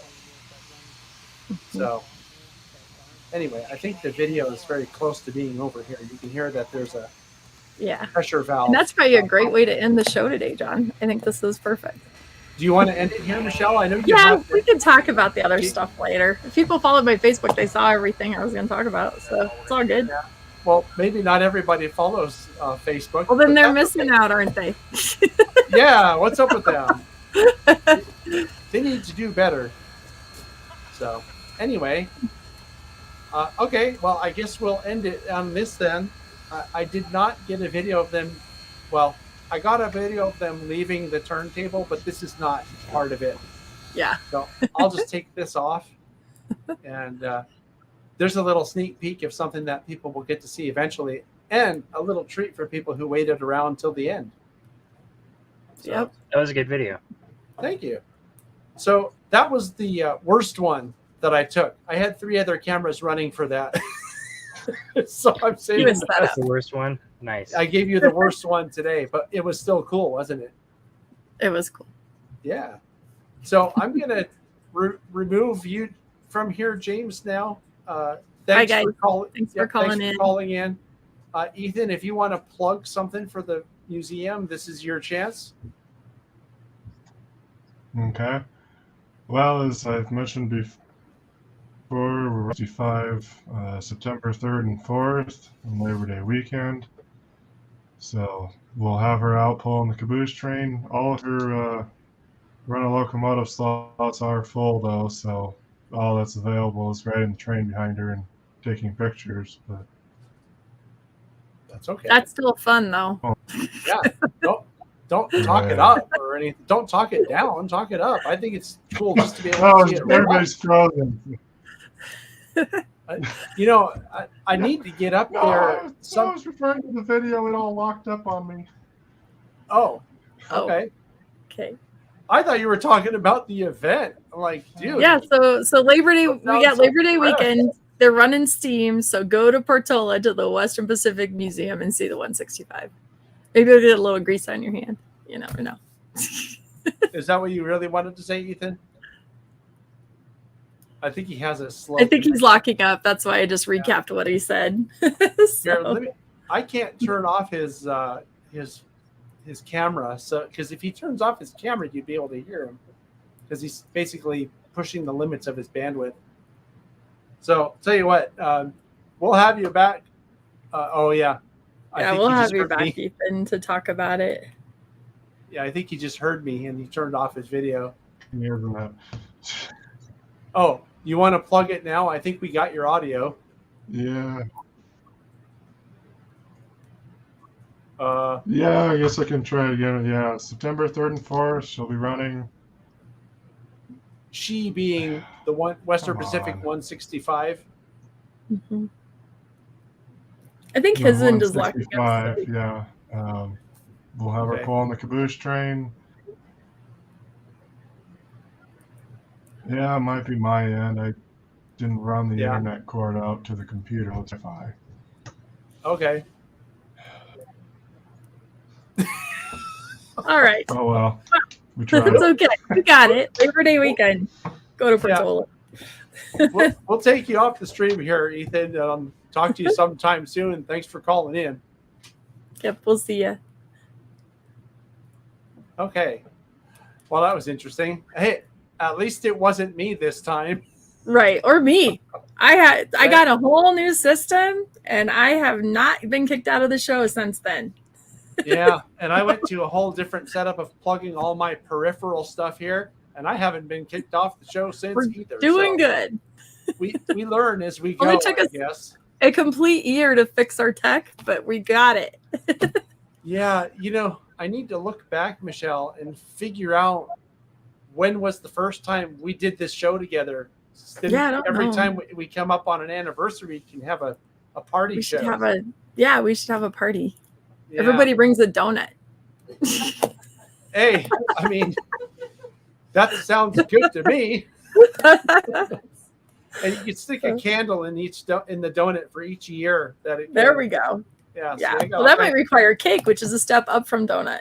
We could bring cake. Yeah, but we can wait until the anniversary, maybe till there's not enough space for all. I love donuts though. I just love donuts. It's like Yeah. yes, in Texas donuts are those great, like the size of my head donut that we got in Santa Cruz. Well, So see, now there's another spoiler alert. That's another Chasing Trains episode that's going to be coming up when we went to Santa Cruz. and Michelle had a donut the size of my head. Right, and to Roaring Camp. I don't remember if I took any video of this donut. Of but, the donut? Yeah, I don't know. I guess I'll find out when I edit that one. So Yeah. Now for the next show, I believe, I'm not sure, I need to talk to him, but I'm 99% certain that we're going to be able to get Chris Houff to come on. Chris was the person that I sort of did a quick interview on the podcast a couple weeks ago. He's been a volunteer at Niles Canyon Railway for about the last 10 years. He has something like 25,000. Wait, was it 25,000 or 250,000? He has a lot of pictures at Niles Canyon, and he has even more pictures from where he volunteered before, back east, I think someplace in Rochester, New York, or something like that. So he's been in the restoration and preservation business, if you will, as a volunteer for a long time. And I'm really excited to be able to bring him on. And I think maybe, Michelle, for that show, we can talk about the other things that we didn't get around to this time, such as and the new initiative. I see Dave Hammer in chat saying Michelle's new initiative. Actually, it's Michelle and Sydney and Nancy and Christina went together, and we created and were accepted as a special interest group for women in model railroading at this convention. So, but we'll go more in depth into what that means and how it's structured and what we plan to do next month. Let's do that. What I would like to do, Michelle, and we can plan this off air, is to get Nancy to come on and to get Christina to come on. And I'm pretty sure I can twist some arms here to get our other secret producer on, the top secret SIG organizer on. And I think it'll be good because I also, I haven't joined the Facebook group, even though I know I'm allowed to, just because, I can hear about it from, what's really cool is that on the Facebook group, there are women from all over the world. Like we've been seeing European trains, European modeling, German modeling, I think Belgium. There's a couple. And of course, our friend Genevieve in Australia. And so it's been really fun that it's an international group. So we'll talk about that. Let's make it a special point to talk about that on our next show. And 85 of us. Look at 85 ladies. You guys didn't know. You didn't believe there'd be 85 ladies in modeling, did you? Right. And it's just getting started. So we're just starting. I think that's pretty cool. So, and the other thing that'll be, I think, helpful is to bring in more people into the hobby. So, yes. All right, then. Michelle, okay. I feel like there's so much happened that we could probably talk for another 2 hours, but I don't think anybody wants to hang around. I know. Let's not kill people. We got to have something. We got to save something for next time. So and I'll talk about my operating. I'm getting asked about op sessions. I'll just talk about that as a whole topic sometime. So we'll do that.